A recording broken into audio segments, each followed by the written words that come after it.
On Thanksgiving morning, I woke up to a silence so heavy it felt like a physical weight pressing against my chest. My son Jason, his wife Monica, and my 4 grandchildren had flown to Hawaii without me. They left me with nothing but a frozen dinner and a sticky note on the refrigerator. I did not cry. I did not call them to beg for an explanation. Instead, I walked into my office and saw a notification that would turn my sadness into a cold, calculated rage. They had not just abandoned me. They had financed their betrayal with my own money. 5 days later, when they returned with tan lines and empty wallets, they found their keys did not work. They found plywood over the windows. They found a sold sign on the lawn. And when my son screamed my name from the street, he realized that the father he knew was gone. In his place stood Bernard Blackwood, the ruthless CEO who had just executed the most personal, hostile takeover of his life. Before I tell you how I dismantled their lives piece by piece, let me know where you are watching from in the comments below. Hit like and subscribe if you have ever had to remind someone exactly who paid for the roof over their head. The silence was the first thing that hit me. It was 6 o'clock in the morning on Thanksgiving Day. For 40 years, this house had smelled of roasting turkey sage stuffing and brewing coffee by this hour. My late wife, Catherine, used to start cooking at dawn, filling these halls with warmth and anticipation. Since she passed, I tried to keep the tradition alive for Jason and his family. I paid for the groceries. I paid for the decorations. I even paid for a private chef to come later in the day so Monica would not have to lift a finger. But today, the air was stale. It smelled of dust and old floor wax. There was no sound of children running down the hallway. There was no clattering of pans in the kitchen. I sat up in bed, my joints stiff from the November cold seeping through the windows. I checked my phone on the nightstand. No messages, no missed calls, just the date staring back at me. November 23rd. I put on my robe and walked out into the hallway. The door to the guest wing where Jason and Monica stayed was open. I walked in. The beds were stripped. The closets were empty. The toys that usually littered the floor were gone. It was as if they had never been there. A knot of anxiety tightened in my stomach. Had something happened? Was there an emergency? I moved faster now, ignoring the ache in my knees. I went downstairs to the kitchen. The granite countertops were bare. The massive Viking range was cold and clean. There was no chef. There was no food prep. There was just a single neon yellow post-it note stuck to the stainless steel door of the refrigerator. It was the kind of cheap stationery Monica bought in bulk. I pulled it off and read the scribbled handwriting.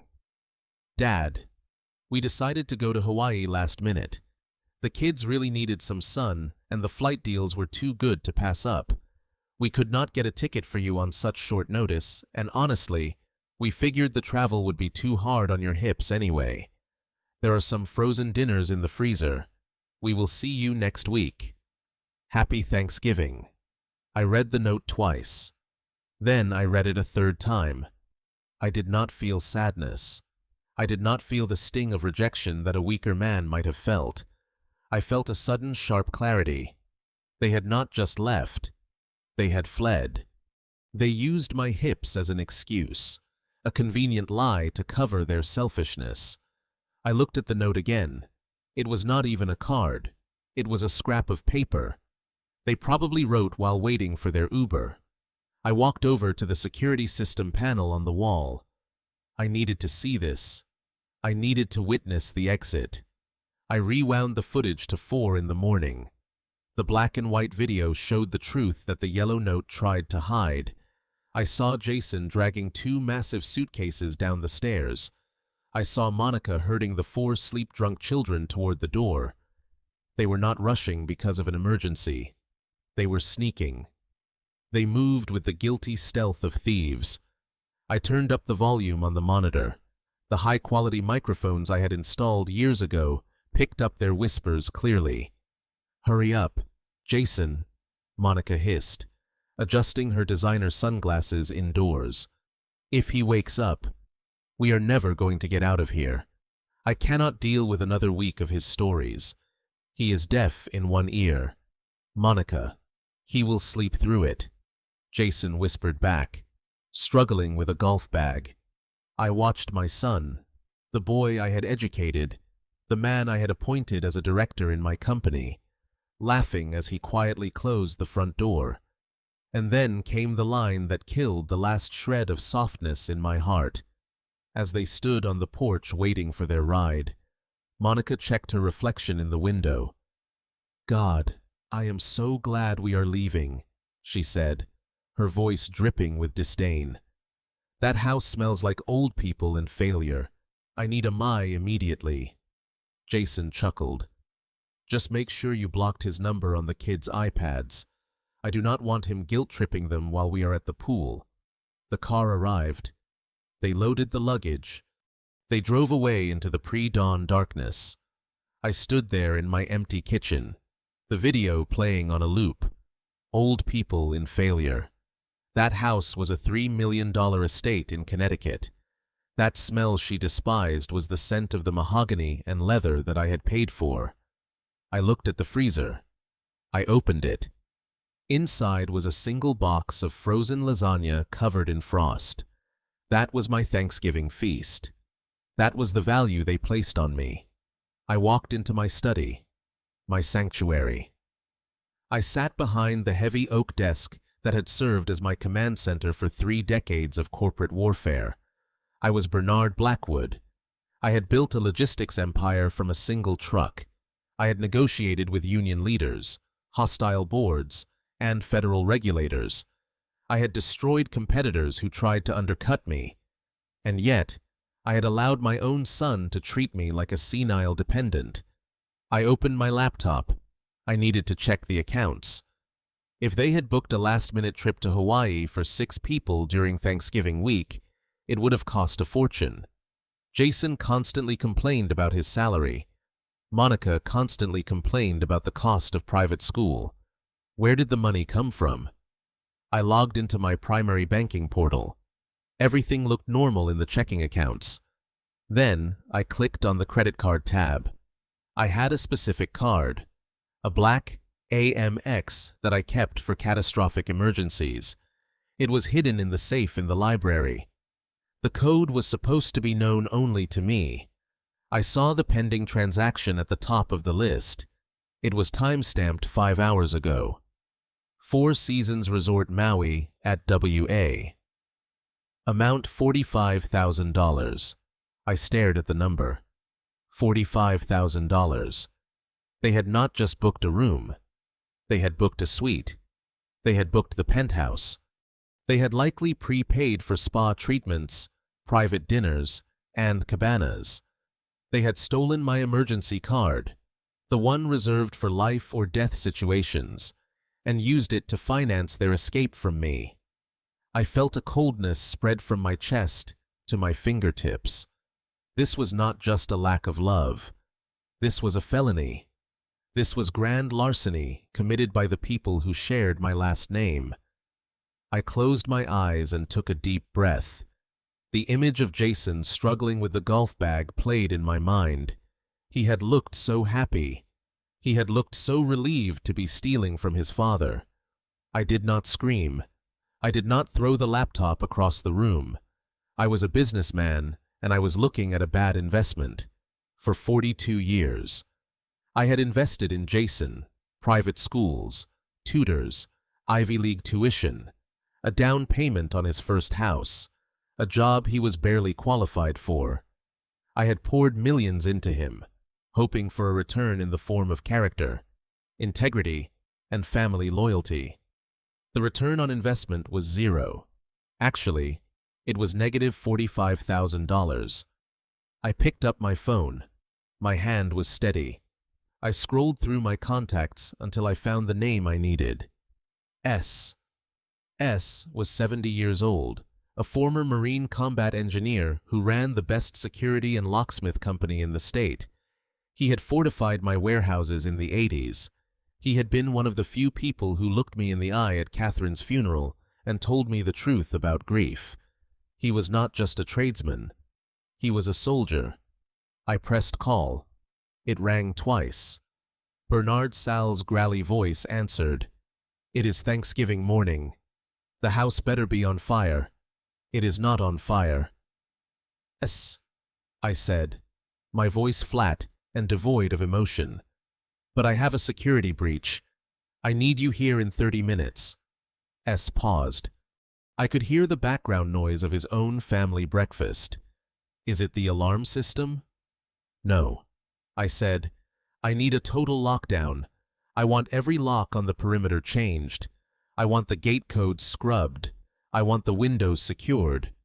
And S, bring your truck. I have a lot of debris that needs to be removed from the second floor." There was a silence on the line. S knew Jason. S knew Monica. He knew exactly who lived on the second floor. "Are you sure about this?" Bernard S. asked, his voice dropping an octave. "Once we turn those bolts, there is no going back." I looked at the frozen lasagna sitting on my desk. I looked at the notification for the $45,000 charge. I have never been more sure of anything in my life. I replied, "Bring the heavy-duty drills. S, we are scrubbing the facility." I hung up the phone. I stood up and walked to the window. The sun was fully up now, casting long, cold shadows across the manicured lawn, the lawn where my grandchildren played, the lawn where Jason had learned to catch a football. It looked different to me now. It looked like a battlefield. I walked back to the kitchen. I took the yellow Post-it note off the refrigerator. I did not crumple it. I folded it neatly and placed it in my breast pocket. It was evidence. It was motivation. It was the declaration of war. I opened the refrigerator one last time. I took out the bottle of vintage champagne I had been saving for the toast today. I popped the cork. The sound echoed in the empty house like a gunshot. I poured a glass and drank it standing up. It tasted crisp and cold. Then I went to the mudroom and put on my heavy work boots. I had a lot of work to do before S arrived. I walked up the stairs to the second floor, the guest wing that Jason and Monica had slowly turned into their permanent residence over the last 5 years. They called it staying for a while to help me. I now realized it was an occupation. I opened the door to their master suite. It was a mess. Clothes were strewn everywhere. Jewelry boxes were open. It smelled of Monica's expensive perfume and Jason's incompetence. I grabbed a black contractor bag from the closet. I started with Monica's vanity.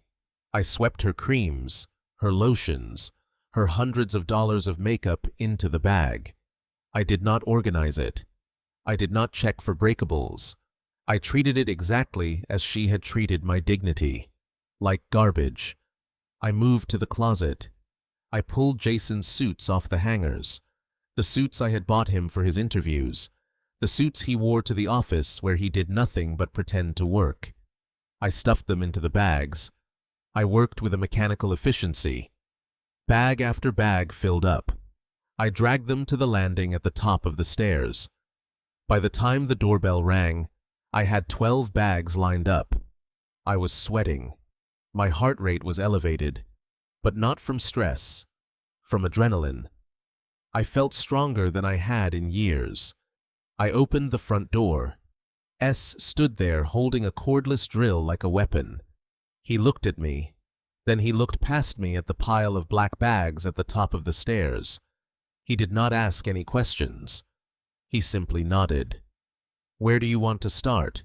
S asked. "Start with the front door." I said, "I want a biometric lock. Fingerprint only. My fingerprint only." And S disabled the keypad. I do not want them guessing the code. S got to work. The sound of the drill biting into the wood was the most satisfying sound I had heard all morning. It was the sound of boundaries being drawn. It was the sound of authority being reclaimed. While S worked on the doors, I went back to the second floor. I had cleared the surfaces, but now I needed to check the hiding spots. Monica was a hoarder of secrets. I knelt down by the bed and lifted the dust ruffle. There were shoe boxes stacked underneath. I pulled one out. It felt heavy. I opened the lid. It was not shoes. It was paper. Stacks of paper. I pulled out the top sheet. It was a pawn shop receipt dated 3 months ago. Item description: diamond tennis bracelet. 3 carats. My breath hitched. That was Catherine's bracelet. I had given it to Monica on her wedding day. A gesture of welcoming her into the family. She had pawned it. I dug deeper. Another receipt. Item description: vintage Rolex men's gold. That was my retirement watch. The one I thought I had lost 2 years ago. I had torn the house apart looking for it. Jason had helped me look. He had patted my back and said, "You probably left it at the club. Dad, your memory isn't what it used to be." He had lied to my face while the pawn ticket was sitting under his bed. I found a third receipt. Item description: silver flater set service for 12. Catherine's grandmother's silver. The silver we used for Christmas dinner. Gone. I sat on the floor, surrounded by the evidence of their looting. They had not just been using my credit cards. They had been selling my history. They had been dismantling my legacy piece by piece, turning heirlooms into cash to fund their lifestyle. I felt a tear run down my cheek. It was hot and angry. I wiped it away furiously. This was not the time for grief. This was the time for liquidation. I stood up, holding the box of receipts. I walked out to the landing, where S was now changing the lock on the master suite door. "S," I said. My voice was low and dangerous. "Yeah." "Bernard," he asked, not looking up from his work. "Change of plans," I said. "Do not just put the bags in the garage. Call your guys. Call the junk haulers. I want everything gone." "Everything?" S asked, pausing. "Everything?" I confirmed. "The furniture, the clothes, the toys, the electronics. If it is in this wing, it goes. I want this floor bare down to the subfloor." S looked at me. He saw the box in my hands. He saw the look in my eyes. He understood. "Consider it done, boss," he said. I walked downstairs to my office. I placed the box of pawn receipts on my desk next to the frozen lasagna. I took out my phone. It was time to make the first call. Not to Jason. Not yet. I called the fraud department of American Express. "Good morning, Mr. Blackwood." The representative answered, "Happy Thanksgiving. How can I help you?" "I need to report a theft," I said. "My emergency card has been stolen." "Oh, I am so sorry to hear that," the representative said. "We show a large transaction pending in Maui." "Was that you?" "That was not me." I said. "That was unauthorized use. I want you to flag it as fraud. I want you to cancel the card immediately. And I want you to contact the resort and inform them that the payment method is invalid and stolen. Sir, if we do that, the hotel will likely lock the guests out of the room and involve the police." The representative warned, "It could be a very difficult situation for whoever is using the card." I looked at the pawn receipt for my wife's bracelet. I thought about Monica's voice calling my home a place of failure. "That is exactly what I am counting on." I said, "Do it." I hung up the phone. The first domino had been pushed. Now, I just had to wait for the crash. I sat there in the silence of my study. The only sound, the distant whirring of Sal's drill upstairs. I pulled the yellow post-it note from my pocket and smoothed it out on the desk. "Happy Thanksgiving," I whispered to the empty room. My phone rang. It was Jason. The caller ID showed a picture of him smiling at his college graduation, a picture I had taken with such pride. I stared at it. The face was the same, but the person I thought I knew was a stranger. I let it ring 3 times. I wanted him to sweat. I wanted him to wonder why his old senile father wasn't picking up immediately. I swiped the green button and put the phone to my ear. I said nothing. I just listened to the background noise of the airport wind and the tropical announcements. "Dad." Jason's voice came through breezy and fake. "Hey, did you get our note? I tried to call earlier, but the signal was bad. We just landed. It is paradise here." I leaned back in my leather chair. I looked at the ceiling. "I got the note." "Jason," I said. My voice was calm. Terrifyingly calm. "Frozen lasagna. Very thoughtful." "Yeah, sorry about that." Jason laughed a nervous, dismissive sound. It was just such a spur-of-the-moment thing. Monica needed a break. "You know how stressed she gets." "I know." I said, "It must be very stressful pawning your mother-in-law's jewelry. That kind of work takes a toll on a person." The silence on the other end of the line was absolute. The airport noise seemed to fade away. "What?" Jason stammered. "What did you say?" "I found the box." "Jason," I said, "under the bed. The bracelet. My Rolex. The silver. I have the receipts." "Dad, wait. I can explain."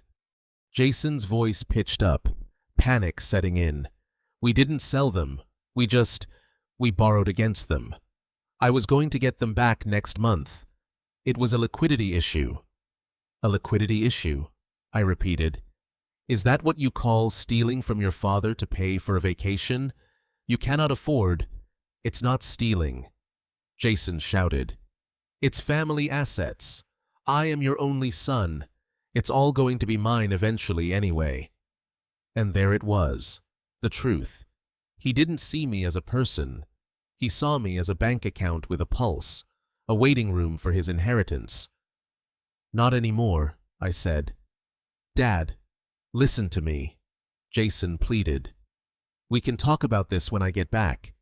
We just landed. The kids are excited. Let's just have a nice week." And I cut him off. "There is no nice week. Jason, I just got off the phone with American Express. I reported the card as stolen." "What?" Jason screamed. "Dad, no. We used that card for the hotel. We used it for everything.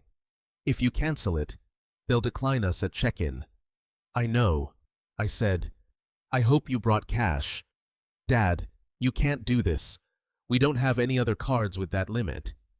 We are in Hawaii. We have the kids. You should have thought about that before you stole $45,000 from me." I said, "You should have thought about that before you called my house a place of failure." "You heard that?" Jason whispered. "I heard everything I said. Enjoy the frozen lasagna, son." I hung up the phone. I didn't just press the red button. I turned the phone completely off. I placed it face down on the desk. Upstairs, the sound of heavy boots echoed. S walked into the study.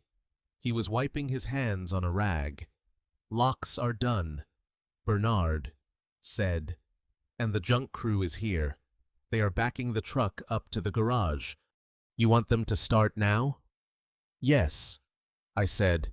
"Start now." S nodded and turned to leave, but he stopped at the door. "You okay, Bernard?" he asked softly. I looked at the pawn receipts. I looked at the black screen of my phone. "I am fine, S," I said. "I am just cleaning house." S left. I heard the truck beep as it reversed. I heard the heavy thud of the front door closing a door that now required my fingerprint to open. I stood up and walked to the wall safe hidden behind the portrait of Catherine. I spun the dial. I opened the heavy steel door. Inside were the deeds, the trust documents, and the corporate charters. I pulled out the blue folder marked the Catherine Blackwood Trust. This was the nuclear option. This was the document I had hoped never to use. The house did not belong to me. It did not belong to Jason.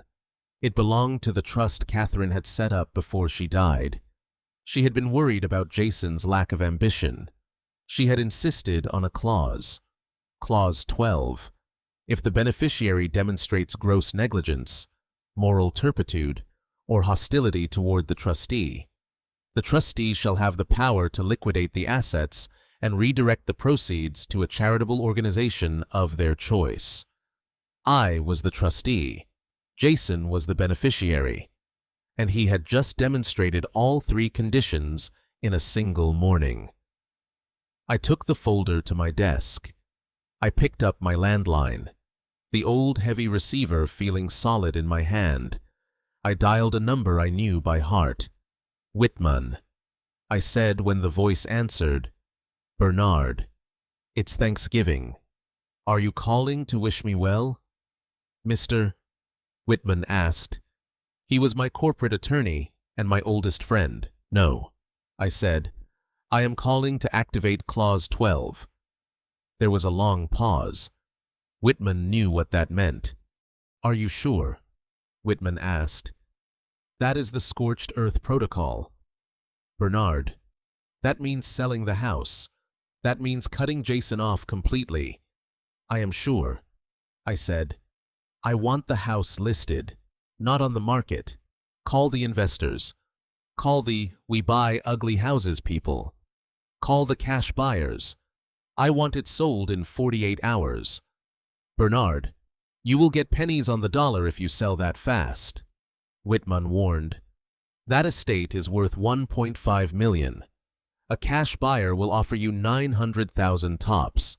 I do not care about the price." I said, "I care about the speed. I want the title transferred before they get on a plane back from Hawaii. I want them to come home to a house they do not own. Understood?" Whitman said, his tone shifting to professional steel.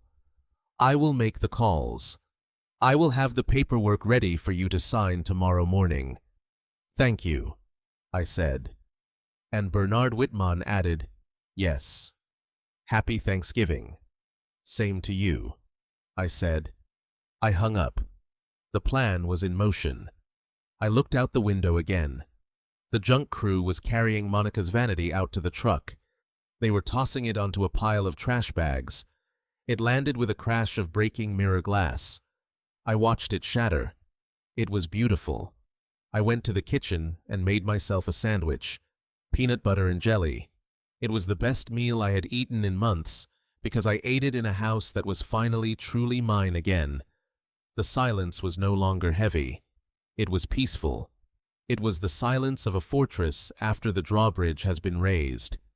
I sat there chewing slowly, thinking about the chaos that was currently unfolding 5,000 meters away in a hotel lobby in Maui. I imagined the declined card. I imagined the public embarrassment. I imagined Monica screaming at a receptionist who could do nothing. I took another bite of my sandwich. Revenge, I realized, is a dish best served with peanut butter. The sound of S's industrial drill screaming against the brass lock of the front door was the only music I needed on Thanksgiving morning. Metal shavings curled onto the welcome mat like dead leaves. With a final grinding crack, the old mechanism gave way. S pulled the cylinder out and tossed it into his tool bucket. It landed with a heavy clunk. That was the sound of my son's key becoming a useless piece of scrap metal. S looked up at me, wiping grease from his hands with a rag. He did not smile. He did not offer empty platitudes.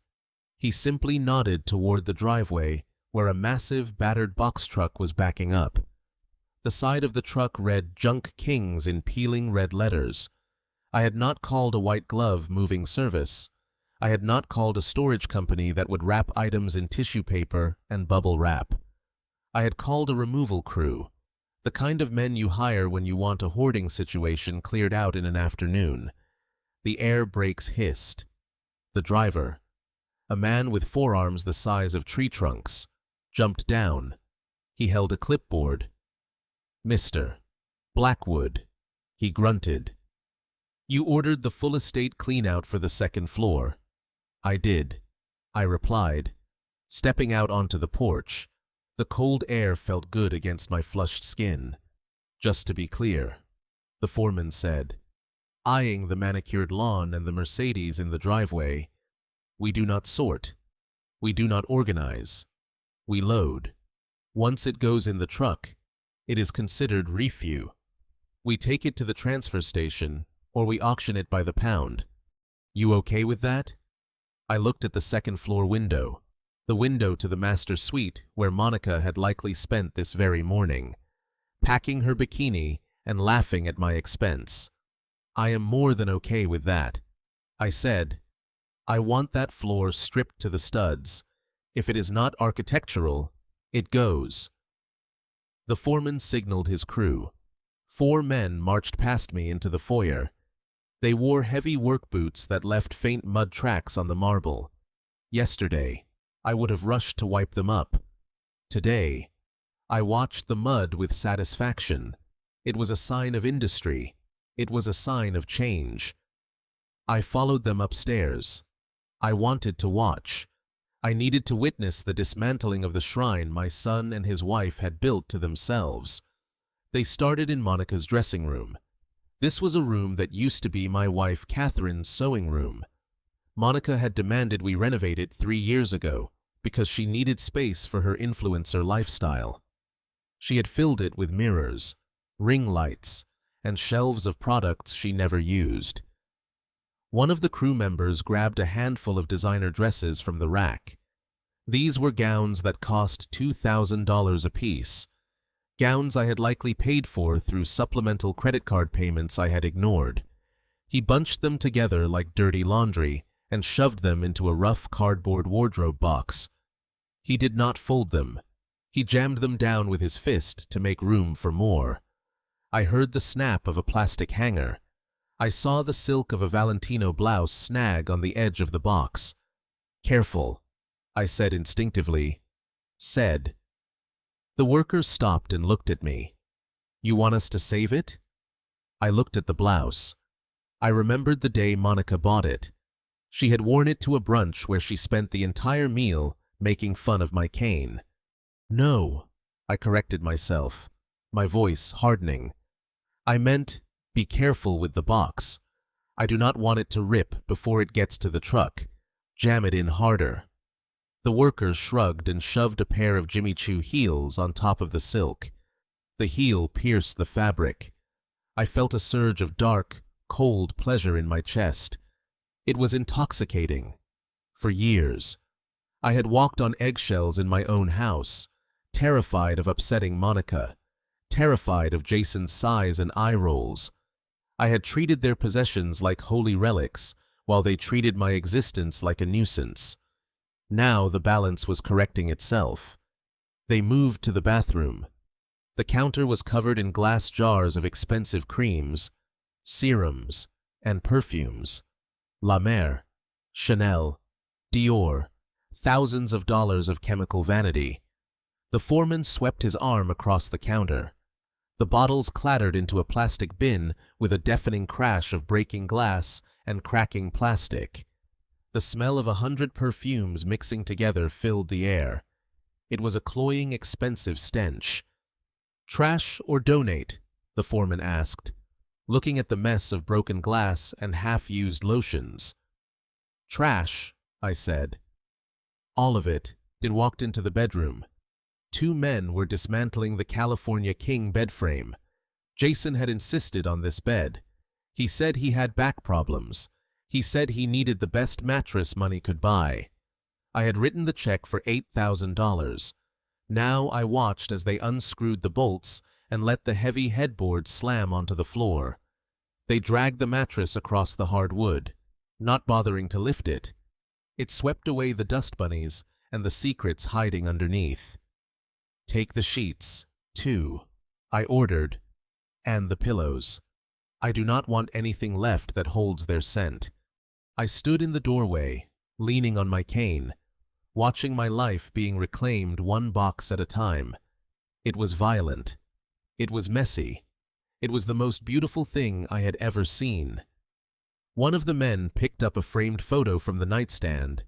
It was a picture of Jason and Monica in Paris. I had paid for that trip, too. It was supposed to be their 5th anniversary gift. They looked happy. They looked rich. They looked like they didn't have a care in the world because they had a father who paid for everything. The man looked at the photo, then looked at me. "Family?" he asked. I looked at the smiling faces. I looked at the eyes that had lied to me for decades. "No," I said, "tenants. Bad tenants." The man tossed the frame into a box filled with electronics. I heard the glass crack. The hallway began to fill with boxes, a wall of brown cardboard rising up like a barricade. Inside those boxes was the life my son had built on my back. His collection of vintage sneakers, his gaming consoles, his humidor, Monica's yoga equipment, her collection of handbags that she claimed were investments. I watched a limited edition Louis Vuitton bag, the one she had screamed at my housekeeper for touching, get flattened under a box of heavy books. I walked over to the pile. I reached out and touched the cardboard. It felt rough and real. "Mr. Blackwood S. called from the bottom of the stairs. Front door is secured. Back door is done. I am moving to the garage keypads. You want me to reset the remotes too? Reset everything. S." I called back. "If it opens a door, change it. I want this house to be a fortress." I turned back to the bedroom. The men were moving the rug now. It was a heavy Persian rug that had been in my family for 3 generations. Monica had moved it up here because she said it made the living room look dated. "Roll it up," the foreman commanded. As they lifted the edge of the rug, something caught my eye. There was a loose floorboard near the wall. It wasn't just loose. It was pried up slightly. "Hold on," I said. The men stopped. I walked over to the corner. I used the tip of my cane to nudge the wood. It moved. It was a hiding spot. "Move the rug," I ordered. They dragged the heavy wool carpet away. I knelt down my knees, popping in the silence. I pried the board up with my fingers. Beneath the floor, tucked into the insulation, was a shoebox. A plain orange Nike shoebox. I pulled it out. It was heavy. It rattled. The foreman looked at me. "You want that in the truck, too?" I sat back on my heels, the box on my lap.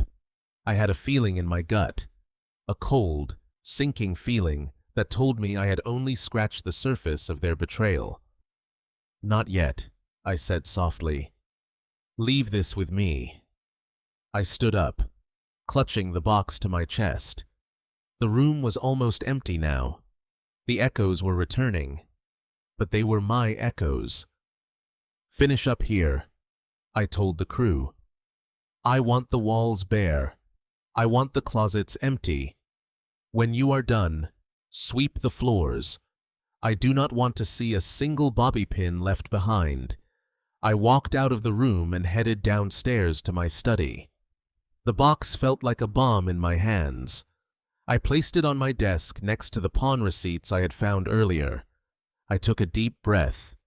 The house vibrated with the heavy footsteps of the men upstairs, the thud of boxes being loaded onto the truck, the sound of my son's life being hauled away to the dump. I sat down and put my hand on the lid of the orange box. I knew that whatever was inside would hurt. I knew it would justify everything I had done and everything I was about to do. I lifted the lid, and the air left the room. Inside the orange Nike shoebox, there were no sneakers. There was no cash. There was only paper. A chaotic, crumpled nest of thermal receipts and carbon copy slips, some yellowing with age, others crisp and white dating back only a few days. My hands trembled as I reached in. The texture of the cheap paper felt abrasive against my fingertips. I pulled out the stack. It was thick, perhaps 50 or 60 individual slips held together by a rubber band. I snapped the band. It broke dry and brittle, stinging my thumb. The papers spilled across the mahogany desk, a landslide of evidence. I picked up the first one. It was from a place called Quick Cash Pawn and Loan in the city. Dated November 20th, 3 days ago. Item description: vintage platinum brooch, diamond and sapphire art deco, unit amount $1,200. The air left my lungs. I knew that brooch. I knew it intimately. I had bought it for Catherine in London for our 30th anniversary. It was one of the first truly expensive pieces I could afford after the company went public. I remembered the way her eyes had filled with tears when I pinned it to her dress. I remembered her wearing it to the opera, her hand resting on it as if checking it was still there. She called it her blue star. It was worth $15,000, and Monica had pawned it for $1,200. $1,200. That was probably the cost of the first-class upgrade they had purchased for the flight to Maui. I felt a wave of nausea roll over me. I swallowed hard, forcing the bile down. I picked up another receipt. Item description: South Sea pearl necklace, 18mm strand. Loan amount, $800. Catherine's pearls. The ones she wore to Jason's graduation. The ones she wore in our last family portrait before the cancer took her. She had left them to Monica in her will with a handwritten note that said, "Wear these when you need to feel strong." Monica had not worn them. She had sold them to a strip mall pawnbroker to pay for what? A spa treatment. A new handbag. The disrespect was so profound, so absolute, that it felt like a physical assault. It wasn't just theft, it was desecration. They hadn't just stolen from me. They had exhumed my wife and stripped her corpse for pocket change. I began to sort through the pile, my movements frantic. I needed to know the extent of the damage. I needed to know how much of my life was currently sitting in a dusty safe in a bad part of town. Receipt after receipt. The ruby earrings I gave Catherine when Jason was born. Gone. The gold charm bracelet she had built over 40 years, adding a charm for every major life event. Gone. The antique locket that held a picture of her mother. Gone. Then I found the one that broke me. It was a receipt dated yesterday, the day before Thanksgiving. Item description: men's gold wedding band inscribed forever, CNB. Loan amount, $300. My vision blurred. I couldn't breathe. My chest felt like it was being crushed by a hydraulic press. That was my wedding ring. I had taken it off 6 months ago because my fingers had swollen from arthritis. I had placed it in the small velvet box on my dresser, intending to get it resized. I checked for it every morning, just touching the box to know it was there. I hadn't opened the box in weeks. I just assumed it was safe. I stood up my chair, scraping violently against the floor. I grabbed my cane and limped as fast as I could to the wall safe behind the portrait. My hands were shaking so badly I missed the combination twice. Finally, the tumbler clicked. I swung the heavy door open. Inside, the velvet boxes were stacked neatly. It looked orderly. It looked safe. I grabbed the blue velvet box that should have held the sapphire brooch. I opened it. Empty. I grabbed the long flat case for the pearls. Empty. I grabbed the small square box where my wedding ring should have been. I opened it. It wasn't empty.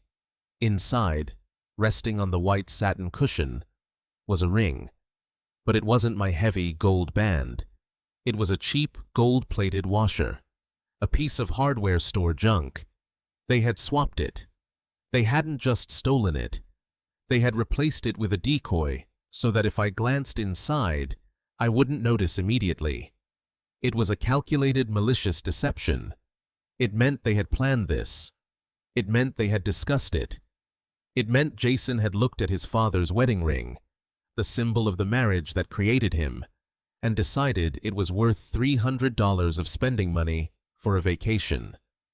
I collapsed onto the floor of my study, clutching the cheap washer in my hand. A guttural sound escaped my throat, a sound halfway between a sob and a growl. For 10 years, I had mourned Catherine. I had kept this house as a museum to our life together.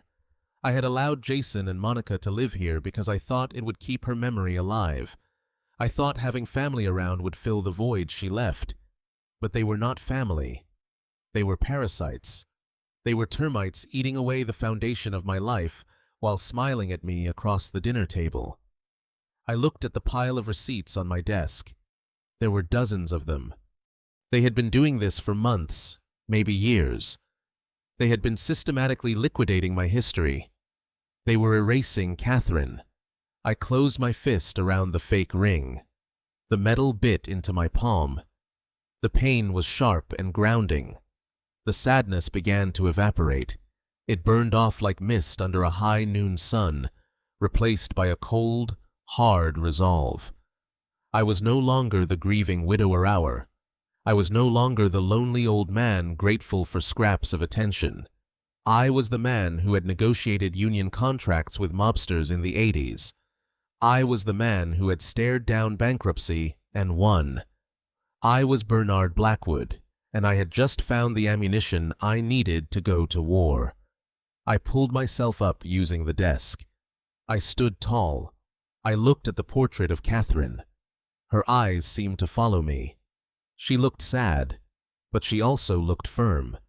She had never tolerated liars. "I am sorry, Catherine," I whispered to the painting. I let them in. "But I promise you, I am going to throw them out." I gathered the receipts. I did not put them back in the shoebox. I laid them out on the desk, organizing them by date, by amount, by item.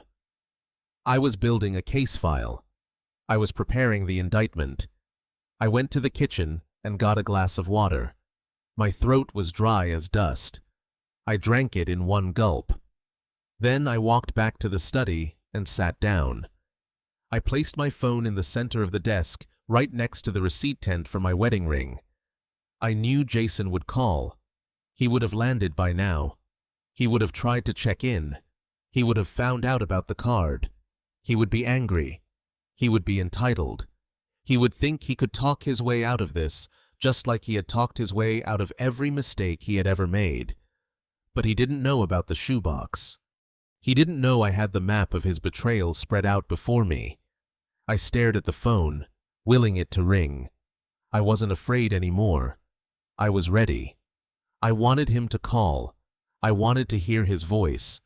I wanted to hear the panic set in when he realized that the bank of Dad wasn't just closed. It had been foreclosed. The silence in the house was absolute. The junk crew had finished upstairs. The rooms were empty. The secrets were exposed. And then the screen of my phone lit up. Jason. I looked at the name. I didn't answer immediately. I let it ring once, twice, 3 times. I took a deep breath, visualizing the pawn ticket for the sapphire brooch. I visualized the fake ring in the velvet box. I picked up the phone. I didn't say hello. I didn't ask how Hawaii was. I pressed the button and held the device to my ear, waiting for the first lie to spill out of his mouth. "Dad, we made it." Jason's voice boomed through the speaker, overly loud and saturated with a synthetic cheerfulness that grated against my ear. I could hear the island breeze in the background, the chime of the airport arrival announcements, and the distant squeals of my grandchildren excited to be in paradise. The contrast between his sunny, carefree reality and the cold, dismantled room I stood in was sharp enough to draw blood. "Hey, did you get the note?" he continued, not waiting for a response, rushing through his script. "I know it was last minute, but Monica was just on the verge of a breakdown, and we saw this deal, and we figured you would be fine for a few days. You know how much you value your quiet time." He paused, waiting for me to play my part. He expected me to be the passive, understanding father. He expected me to say, "It is okay, son. Have fun." He expected the doormat he had walked on for 40 years. "I found the shoebox. Jason," I said. The silence that followed was instant and absolute. The tropical background noise seemed to drop away, leaving only the static of the connection. It wasn't a confused silence. It was a guilty one. It was the silence of a man who realizes the lock on his closet has been broken. "What box?" he asked, his voice dropping, the cheerfulness evaporating like water on a hot stove. "The Nike box under the floorboard," I replied, my voice steady, devoid of the tremor that usually shook my hands. "The one with the receipts from the pawn shop on 4th Street. I have the tickets. Jason, Catherine's pearls, the sapphire brooch, my retirement watch. Dad, wait, you have to understand." He stammered the words, tripping over each other. "We didn't sell them. We just pawned them. It is a short-term loan. I have a bonus coming in January. I was going to get them all back before you even noticed. It was a cash flow issue. We just needed liquidity for the deposits." "You pawned your mother's legacy for liquidity?" I asked. "You swapped my wedding ring for a gold-plated washer from a hardware store for liquidity." I picked up the cheap piece of metal from my desk and squeezed it. "That was low. Dad, you shouldn't have been snooping in our room." He deflected his tone, shifting from fear to defensive anger. "We have a right to privacy.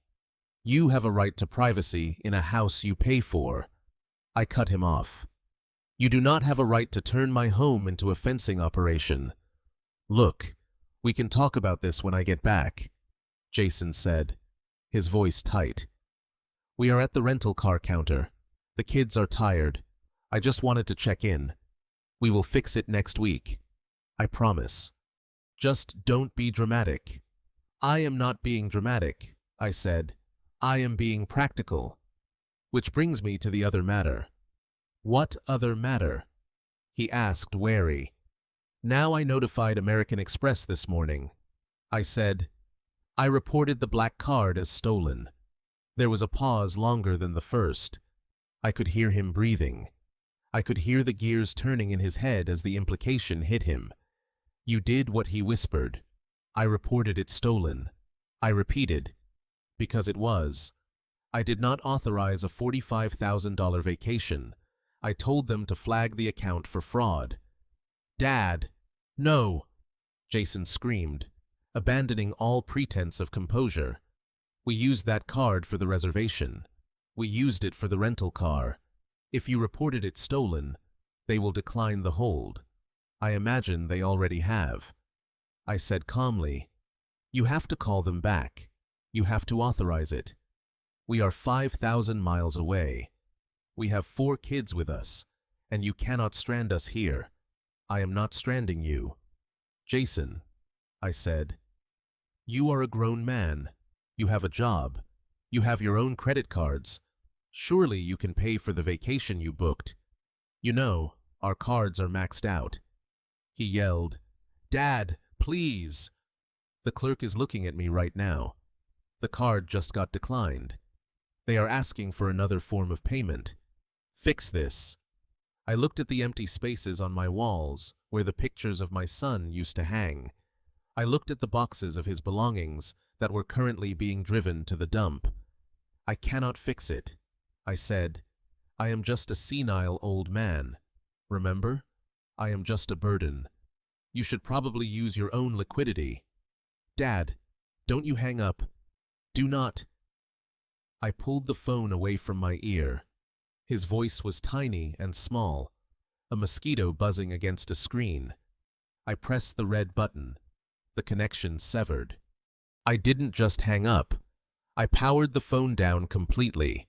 I watched the screen go black, extinguishing his panic, his entitlement, and his voice. For the first time in my life, I did not feel the urge to save him. I did not feel the pull of the checkbook. I felt a strange, cold sense of balance. He had stolen my past to pay for his present. I had just canned his future. I did not need to be in Hawaii to witness the destruction of my son's vacation. I watched it unfold from the comfort of my leather armchair in Connecticut, illuminated by the soft blue glow of my laptop screen. It played out in a cascade of digital notifications, a symphony of red alerts that told a story more vivid than any video feed. The first notification arrived at 2 in the afternoon, Eastern Standard Time, which meant it was just before check-in at the Four Seasons in Maui. It was an automated email from the fraud department of American Express. It was brief, professional, and devastating. It read simply, "Merchant Four Seasons, what transaction type, attempted charge, amount $45,000, status declined. Code 10. Code 10. In the banking world, that is the code for a stolen card. It is the code that tells the merchant, do not return the card to the customer. It tells them to call security. It tells them that the person standing at the counter is a thief. I took a sip of my coffee and imagined the scene. I closed my eyes and I could see it perfectly. I could see Jason standing in the open-air lobby, the humid tropical breeze ruffling his hair, a lei of purple orchids around his neck, feeling like a king. I could see Monica behind him already posting a selfie to Instagram, captioning it, "Paradise found," oblivious to the fact that they were about to be evicted from Eden before they even took a bite of the apple. My phone, which I had turned back on but set to silent, began to vibrate against the mahogany desk. It buzzed once, then again. Then it began a continuous angry dance across the wood. The screen lit up with Jason's name. I let it go to voicemail. I watched the transcription feature on my screen convert his panic into text in real time. The first message appeared. Dad, pick up. The card isn't working. The guy is looking at me weird. Just call the bank and tell them it's fine. Dad, please. The desperation was palpable. Even in text format, he was still in the denial phase. He still thought this was a clerical error, a glitch in the system that his powerful father could fix with the snap of his fingers. He did not realize that I was the one who had built the wall he was crashing into. 5 minutes later, a second voicemail appeared. The transcription was disjointed, broken by background noise. I hit play to listen to the audio.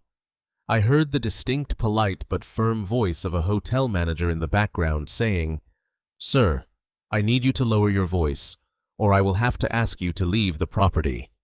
Then Jason's voice, high-pitched and cracking. "My dad is the primary account holder. Just call him." Then a scuffling sound. Then Monica's voice, shrill and piercing, cutting through the static. "Give me the phone. Jason," she screamed into the receiver. "Bernard, you old bat.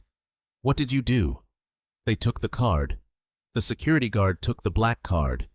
He cut it in half, right in front of the kids. "Everyone is staring at us. Fix this right now, or I swear to God you will never see these children again." I deleted the voicemail without finishing it. I did not need to hear her threats. I had heard them for 10 years. They had lost their power the moment I saw the pawn ticket for Catherine's pearls. The image of the cut credit card brought a dry smile to my lips. The black AMEX was made of titanium. You cannot cut it with scissors. The security guard likely had to use heavy-duty shears behind the desk. The physical effort required to destroy my son's status symbol must have been humiliating to watch. The digital trail continued. An email from the airline popped up. My travel agent, whom I had instructed to monitor the situation, forwarded it to me. It was a cancellation notice for their return flights. I hadn't canceled them, but the airline had auto-canceled the itinerary because the card on file, the same stolen card, had been flagged for fraud across the entire network. They were stranded. They were 5,000 meters from home with no return ticket and no way to pay for one. Then came the texts from the grandchildren's iPads. These were the hardest to see, but I reminded myself that this lesson was necessary. My grandson Leo, 12 years old and already mimicking his mother's materialism, sent a string of angry emojis. Grandpa, why are we sitting on the curb? Mom is crying. Dad is yelling at a taxi driver. This sucks. I felt a twinge of guilt, a small phantom pain in my chest, but I suppressed it. I was not the one sitting on the curb. I was not the one who had booked a $45,000 vacation with stolen money. Jason and Monica had put them on that curb. I was merely refusing to pave the street with gold any longer. I watched the financial app on my phone as Jason tried his other cards. It was like watching a man trying to shoot a gun with no bullets. A notification from Visa declined. Over limit. A notification from MasterCard declined. Insufficient funds. A notification from a debit card linked to a joint account I used to subsidize declined. Account frozen. He was running through his entire wallet, swiping card after card at the rental car counter, the taxi stand, perhaps even the hotel bar in a desperate attempt to buy a bottle of water. Each decline was a hammer blow to his ego. Each beep of the terminal was a reminder that without me, he was financially insolvent. An hour later, the tone of the messages changed. The anger had burned out, replaced by the cold reality of their situation. Jason sent a text. It was not a demand. It was a surrender. Dad, we have $300 in cash. That is it. The hotel won't let us stay. They threatened to call the police because of the attempted fraud. We are at a Motel 6 near the airport. It is 90 degrees. The AC is broken. The kids are hungry. Please just transfer $500 just for food. I looked at the text. A Motel 6 near the airport. I knew the area. It was industrial loud and far from the beaches. It was a place for flight crews on layovers and people who had made bad life choices. It was fitting. They had traded the Four Seasons for a room that smelled of stale smoke and industrial cleaner. They had traded ocean views for a view of the runway tarmac. I typed a reply. My fingers moved slowly over the keys. I wanted to be precise. I wanted there to be no ambiguity. You have $300, I wrote. That is enough for peanut butter and jelly. It is what I am having for Thanksgiving dinner. It builds character. Do not contact me again until you have returned my property. I hit send. Then I blocked the number. I blocked Monica's number. I blocked the kids' iPads. I severed the digital umbilical cord. The sun began to set outside my window, casting long shadows across the room where the boxes of their belongings sat waiting for the truck. I imagined them in that cramped motel room. 2 double beds for 6 people. The noise of jets taking off rattling the windows. The realization sinking in that the vacation was over before it began. They were stuck in paradise, but they were in purgatory. I walked to the kitchen to make another sandwich. As I spread the jelly, I thought about the $300 Jason had left. That was exactly the amount he had received for pawning my wedding ring. There was a poetic justice in that. He was now living on the exact value he had placed on my marriage. He would have to stretch those $300 for 5 days. He would have to count every penny. He would have to say no to his children when they asked for ice cream. He would have to feel the crushing weight of financial limitation that he had never felt in his entire privileged life. I took a bite of my sandwich. It tasted like victory. The house was quiet. The phone was silent. The fraud department had done its job. The hotel security had done its job. Now it was time for me to do mine. I had cleared the house. I had cut the funding. But the final blow, the one that would ensure they never came back, was still to come. I had to sell the kingdom before the exiles returned. The drive to Arthur Whitman's estate in Greenwich took 40 minutes. The roads were empty, slick, with a cold November rain that turned the asphalt into a black mirror. Most families were gathering around dining tables right now, carving turkeys and arguing about politics. I was driving to a legal war room to carve up my son's inheritance. I had the box of pawn receipts on the passenger seat next to me. It rattled every time I hit a puddle, a constant rhythmic reminder of why I was doing this. So, Whitman was waiting for me in his library. He was 75, a man who had forgotten more about estate law than most partners at major firms would ever know. He wore a cardigan and held a tumbler of single malt scotch. There was no festive spread, no holiday music, just a roaring fire and a stack of legal files on his desk. He knew me. He knew that when Bernard Blackwood called on a holiday, it wasn't for pleasantries. "Happy Thanksgiving." "Arthur," I said, shaking his hand. His grip was dry and firm like old parchment. "Bernard," he replied, gesturing to the leather chair opposite his desk. "You sound like a man who just found a termite infestation in his foundation." "Worse," I said. "I found out the termites are my heirs." I placed the orange Nike shoebox on his desk. I opened it and fanned out the receipts. Whitman put on his reading glasses. He picked up the slip for the sapphire brooch. He didn't say a word for a long time. He just read the item description, the date, and the pitiful loan amount. Then he picked up the receipt for my wedding ring. He looked at it, then looked at my hand. Noticing the absence of gold for the first time, he put the papers down and took a sip of his scotch. His expression didn't change, but his eyes hardened. "Catherine would be heartbroken," he said softly. "Catherine suspected this might happen." I corrected him. "That is why she insisted on the trust structure. She loved Jason, but she didn't trust him. She knew he had a hole in his pocket where his character should be." Whitman nodded. He reached for the blue file folder he had prepared, the Catherine Blackwood Revocable Trust. He opened it, revealing pages of dense legal text that we had drafted 15 years ago, back when Jason was failing out of his second startup. "Let's review the mechanism."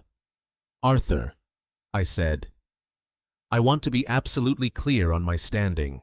I do not want him to have a single inch of legal ground to stand on when he gets back." Whitman tapped the document with his pen. "It is ironclad, Bernard. The house is not titled to you personally. It is titled to the trust. You are the sole trustee. Jason is the primary beneficiary, but his interest is contingent. Contingent on what I asked, though I knew the answer. I wanted to hear it aloud. I needed the law to validate my rage, contingent on the discretion of the trustee." Whitman recited from memory. Clause 12. Section B. The trustee has the fiduciary duty to preserve the assets. If the trustee determines that the beneficiary is engaging in behavior that endangers the estate, including but not limited to gross financial negligence, theft, or substance abuse, the trustee has the power to suspend the beneficiary's rights. He looked at the pawn receipts. Grand larceny and fraud certainly qualify as endangering the estate, Whitman noted dryly. If he is stealing the silverware, he is a liability to the trust. "You have a fiduciary duty to stop him and the liquidation clause?" I asked. Whitman turned the page. Clause 14. The trustee has the unilateral power to liquidate any real estate assets held by the trust if deemed necessary for the benefit of the charitable remainder man men. That was the key, the charitable remainder man. Catherine had set it up so that if Jason failed, the money would go to the St. Jude Children's Research Hospital. It was her fail-safe.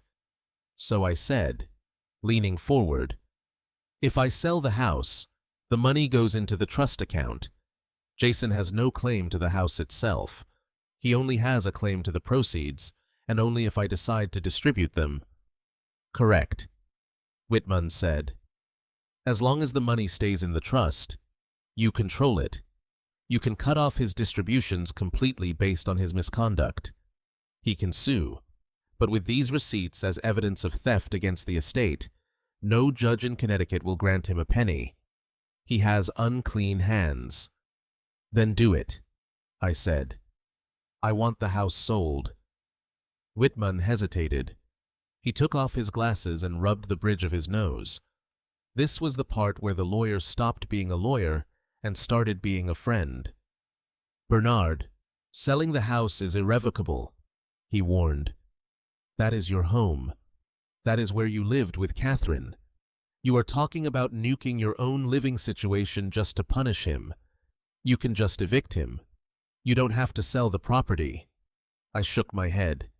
Eviction takes months. Arthur, you know that in this state he could drag it out for 6 months claiming hardship, claiming he has nowhere to go with 4 kids. He would squat in my house eating my food while suing me. I cannot live with him under my roof for another day. I cannot look at him without seeing a thief. But to sell it in 5 days, Whitman asked, you will have to take a massive loss. I do not care about the loss, I said, my voice rising. I care about the eraser. I want him to come back to a house that legally does not exist for him anymore. I want the locks changed, the title transferred, and the ownership severed. I want him to stand on that sidewalk and realize that he has no home to break into. Whitman looked at me for a long moment. He saw the resolve in my face. He saw that I wasn't making a financial decision. I was making a survival decision. Okay, he said. We can do a cash deal. I know an investment group in Hartford. They buy distressed estates, flip them, or rent them out. They will close in 48 hours if the title is clean, but they will lowball you. They will offer $900,000 for a $1.5 million property.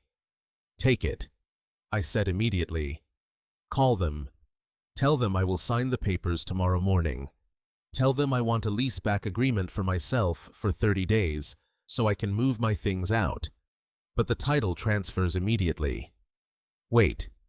Whitman paused. You want to stay there for 30 days? I said. I am moving to a hotel, but I want legal possession for 30 days so I can control who enters the property. I do not want the new owners changing the locks until Jason has had his moment on the sidewalk. I want to be the one who denies him entry. Whitman let out a low whistle. That is cold, Bernard. That is absolute zero. He stole my wedding ring. Arthur, I whispered. He stole Catherine's blue star. He left me alone on Thanksgiving with a frozen lasagna while he spent $45,000 of my money on a suite in Maui. Cold is the only temperature I have left. Whitman nodded slowly. He picked up his phone. I will call the investors, he said. I will draft the sale agreement. I will prepare the amendment to the trust removing Jason as a current beneficiary due to criminal misconduct. He paused and looked at the pawn receipts again. You should report this to the police. Bernard, this is grand larceny. He could go to jail. I looked at the fire crackling in the hearth. I thought about my grandchildren. I thought about the shame of having a son in handcuffs. Not yet, I said. The police are a blunt instrument. I want to use a scalpel first. I want him to feel the consequences financially and emotionally. I want him to a roof over his head. If he fights me, if he tries to sue, then I will give these receipts to the district attorney. But for now, let's just leave him homeless." Whitman dialed the number. He put it on speaker. I listened as he negotiated the sale of my life's work. It took 5 minutes. The investors were hungry. They smelled blood in the water. They agreed to $850,000 cash, closing on Monday morning. It was done. I had just lost $650,000 in equity to teach my son a lesson. It was the most expensive education I had ever paid for, but I knew it would be the only one that stuck. I stood up. I felt light.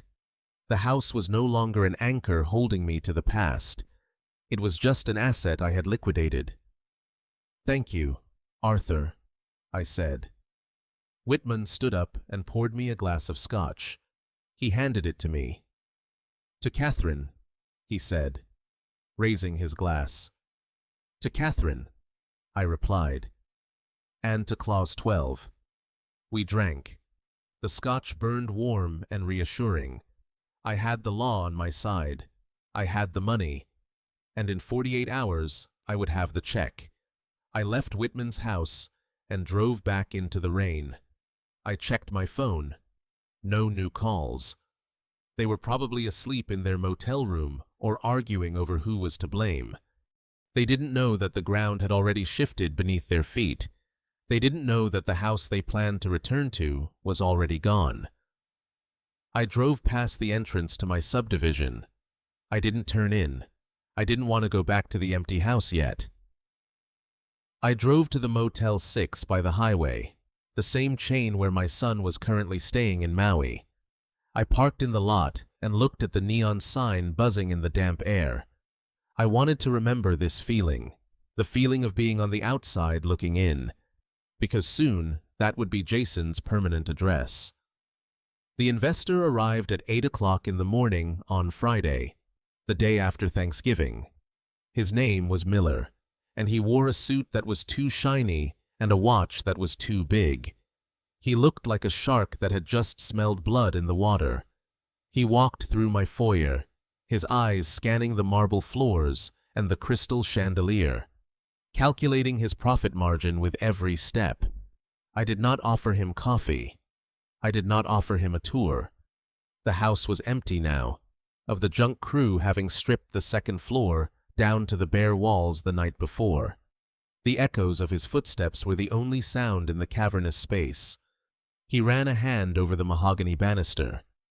"Nice bones," he said, his voice slick with false sympathy. "But the market is soft, Mr. Blackwood. Interest rates are up. Inventory is sitting. To move a property of this size in 48 hours cash, only no inspections. Well, that is a tall order." He was playing the game. He was trying to devalue the asset to see how desperate I was. He thought I was in financial ruin. He thought I needed the money to pay off a gambling debt or a mistress. He had no idea that I was simply buying the most expensive eviction notice in history. "Cut the theater, Miller," I said, leaning on my cane. "This house appraises for $1.5 million. The roof is slate and less than 5 years old. The HVAC is industrial grade. You know exactly what this is worth. Give me the number." Miller stopped pacing. He looked at me. Then he looked at the empty living room. $850,000. He said, "Cash wire transfer hits your account Monday morning when the title clears. Closing costs on you." I did not flinch. $850,000. That was a loss of $650,000 in equity. That was enough money to put 4 grandchildren through college. That was enough money to buy a small island. He was robbing me blind, and he knew it. He waited for me to argue. He waited for me to counter at $1 million. He expected a negotiation. "Done," I said. Miller blinked. He actually took a step back, surprised by the lack of resistance. Just like that, he asked, suspicion clouding his eyes. Why? What is wrong with the foundation? Is there mold behind the drywall? There is nothing wrong with the house, I said, my voice cold and flat. The structure is sound. The rot was in the occupants. I accept your offer on one condition. He narrowed his eyes. What condition? I want a 30-day lease back. I said the title transfers Monday. The money transfers Monday. But I retain legal possession and the keys for 30 days.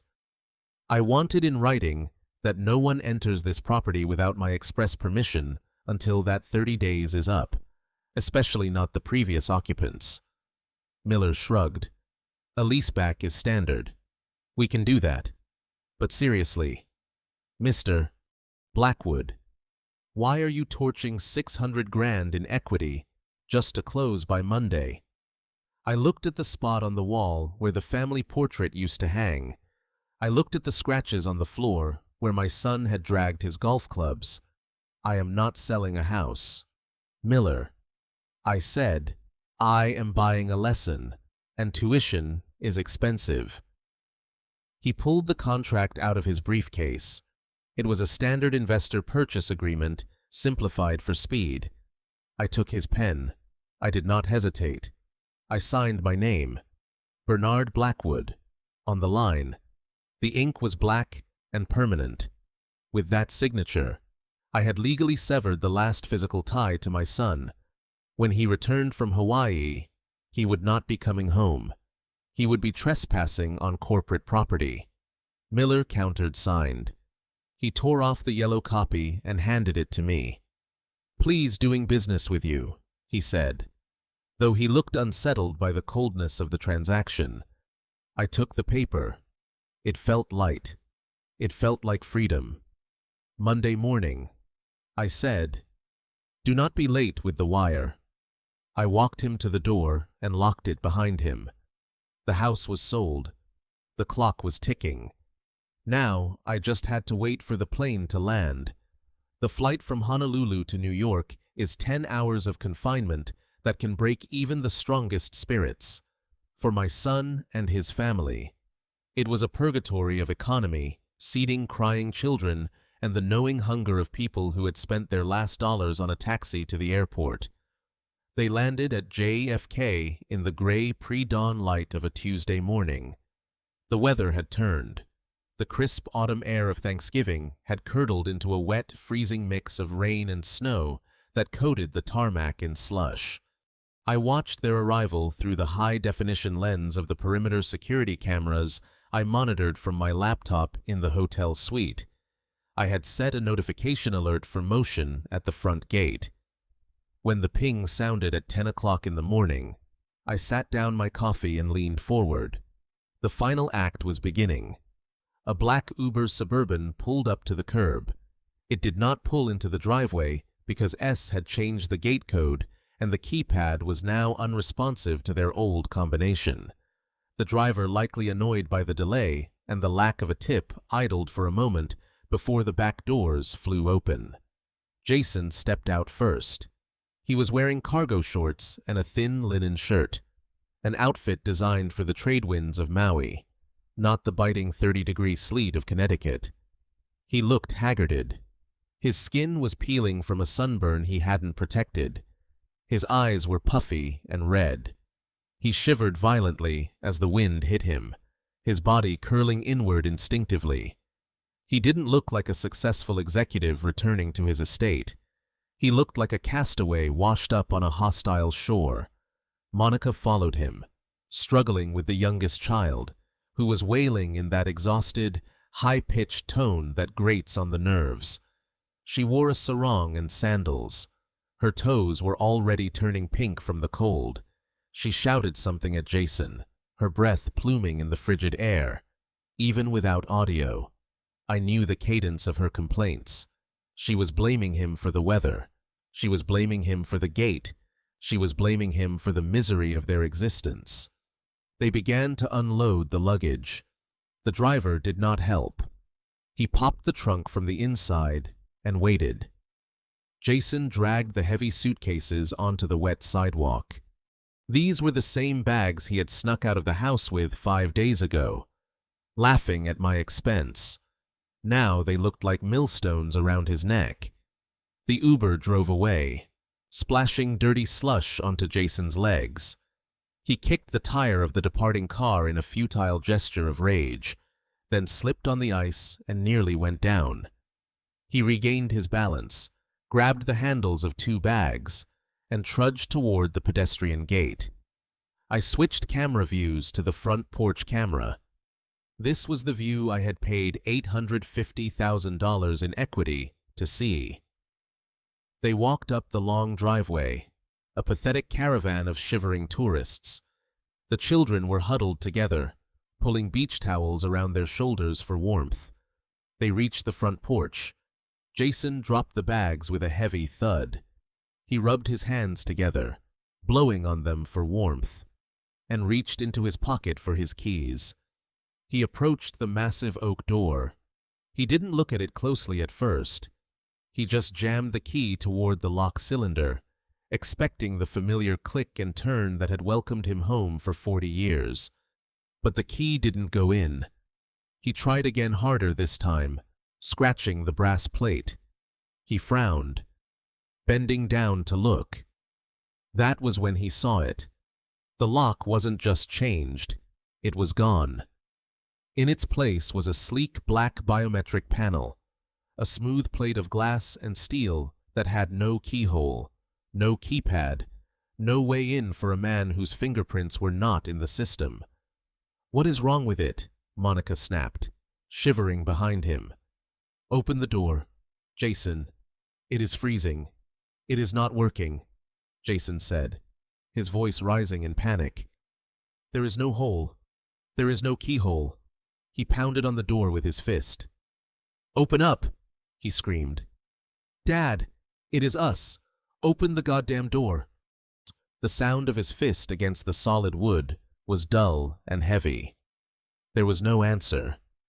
The house was a tomb. Monica pushed past him. "Let me do it," she hissed. "You are useless." She grabbed the handle and rattled it. It was locked tight, bolstered by the deadbolts S had installed deep into the frame. She stepped back and looked at the house, really looked at it for the first time since they had arrived. Her eyes drifted to the right, to the large bay window of the living room. She gasped. Her hand flew to her mouth. "Jason!" she shrieked. "Look at the window!" Jason turned. He saw what she saw. The beautiful floor-to-ceiling glass panes were gone. They were covered by sheets of raw, unpainted plywood nailed directly into the frame. It looked like a house preparing for a hurricane. It looked abandoned. It looked condemned. They ran to the other windows, the dining room, the library, the kitchen. Every single ground floor entry point was sealed shut with heavy timber. I had instructed the investor to board it up immediately upon closing to prevent vandalism, citing a concern about disgruntled former occupants. I was the disgruntled occupant, and they were the vandalism I was preventing. "What is happening?" Jason yelled, spinning in a circle. "Is there a storm coming? Why is everything boarded up?" And then the wind gusted, blowing the snow across the front lawn. It cleared the view of a small red sign planted firmly in the frozen earth near the rhododendrons. It was not a subtle sign. It was a sign meant to be seen from the street. "Sold." The letters were white block print on a red background. Above it, a writer's strip read, "Sold as cash buyer." Jason stopped moving. He stared at the sign. He blinked as if trying to clear a hallucination. He walked toward it, his steps slow and heavy like a man walking to the gallows. He reached out and touched the plastic sign. It was real. It was cold. "Sold," he whispered. His voice cracked. He turned to Monica. his face a mask of absolute, uncomprehending horror. He sold it. He actually sold it. "You are lying," Monica screamed. She ran to the sign and kicked it. It bent, but didn't break. "You are lying. He can't sell it. It's our house. It's in the trust. He can't just sell it while we are on vacation." "He did," Jason said, the realization crashing down on him like a tidal wave. That is why the card stopped working. That is why he didn't answer.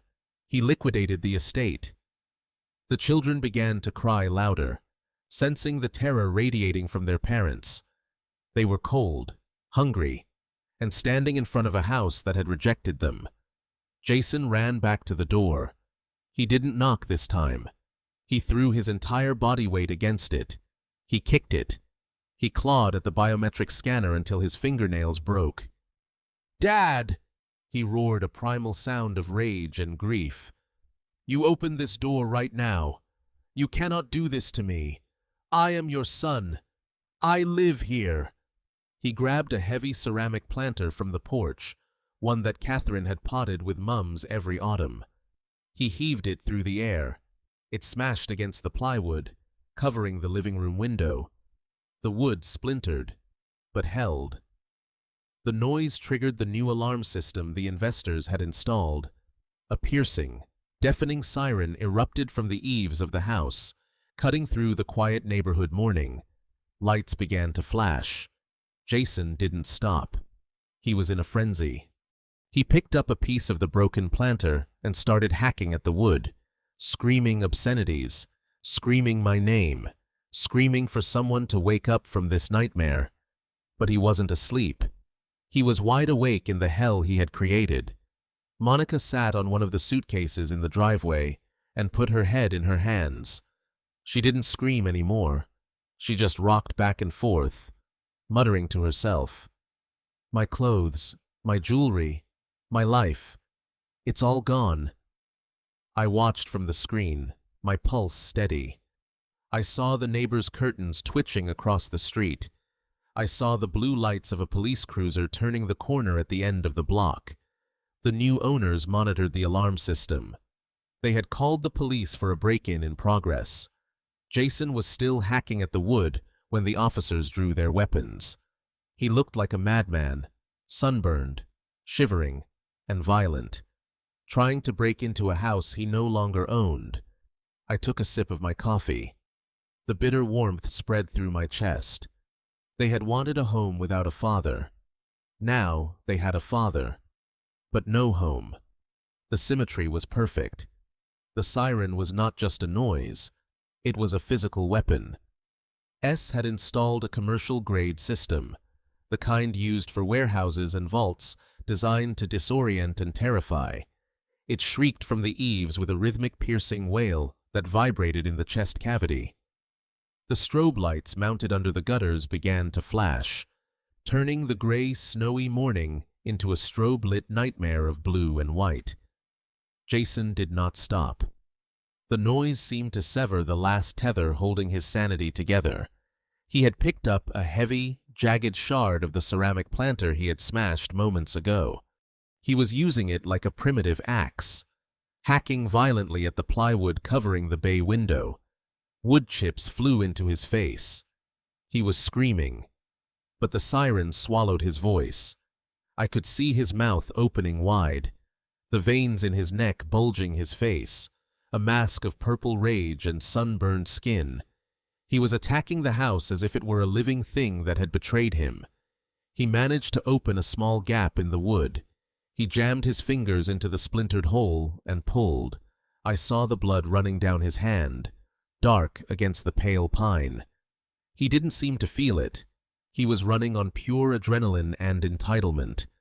He truly believed that if he could just breach the perimeter, if he could just step onto the Persian rug in the living room, the world would reset. He believed the laws of physics and property rights would bend around him because he was a Blackwood. Monica had retreated to the sidewalk. She was shielding the children, pressing their faces into her sarong to block out the strobe lights. She was shouting at Jason, her mouth moving in a rhythm of panic. likely telling him to stop to think, to realize that he was committing a felony in broad daylight. But Jason was beyond listening. He kicked the door again, leaving a muddy bootprint on the finish.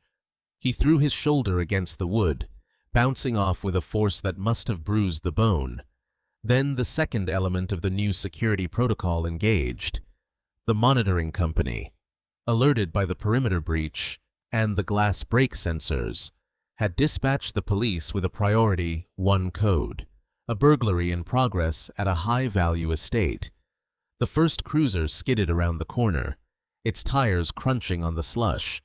It didn't use its siren. It didn't need to. The house was already screaming enough for the whole neighborhood. 2 officers jumped out before the car had fully stopped. They were not the friendly community liaison officers Jason might have expected. They were patrolmen responding to a violent intruder. Their hands were already on their holsters. "Drop the weapon!" the lead officer shouted, his voice amplified by the adrenaline of the situation. He leveled his service weapon at my son. "Get on the ground now." Jason froze. He turned slowly, the ceramic shard still clutched in his bleeding hand. He looked at the gun pointed at his chest. He blinked, the snowflakes melting on his eyelashes. He didn't drop the shard. He didn't get on the ground.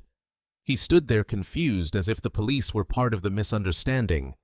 "It is my house," Jason yelled, taking a step toward the officers. "I live here. My dad is inside. He locked me out." "Stop moving," the officer roared, taking a tactical step back and tightening his grip on the firearm. "Drop the object, or you will be tased." Jason looked at the shard in his hand, as if he had forgotten he was holding it. He dropped it. It shattered on the frozen driveway. "I live here," Jason screamed again, his voice cracking. "Ask anyone. Ask the neighbors. I am Jason Blackwood." The second officer moved in, flanking him. He didn't care about the name. He saw a man with bloody hands who had just destroyed property and was acting erratically. He saw a threat. "Turn around. Hands on your head." Jason hesitated. It was a fatal second of indecision, born of a lifetime of never being told what to do. The officer didn't wait. He grabbed Jason's arm, spun him around, and kicked his legs apart. He slammed Jason face first onto the hood of the police cruiser. The cold metal must have burned his skin. "I am suing you," Jason shouted, his cheek pressed against the wet steel. "You can't touch me. Do you know who my father is?" It was the refrain of his life. "Do you know who my father is? He used it to get out of speeding tickets. He used it to get table reservations. Now he was using it to try and talk his way out of a breaking and entering charge on a house I no longer owned." The officer yanked Jason's arms behind his back. The handcuffs clicked. It was a sharp metallic sound that cut through the wail of the alarm. Jason flinched. He began to sob. It wasn't a cry of remorse. It was the cry of a child who has finally been put in timeout. Monica ran toward them, dragging the screaming children. "Stop! You are hurting him!" she shrieked. "He lives here.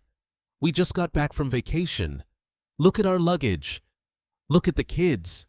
We are not burglars." The first officer kept his gun low but ready. "Ma'am, step back. This property is flagged as vacant and under new ownership.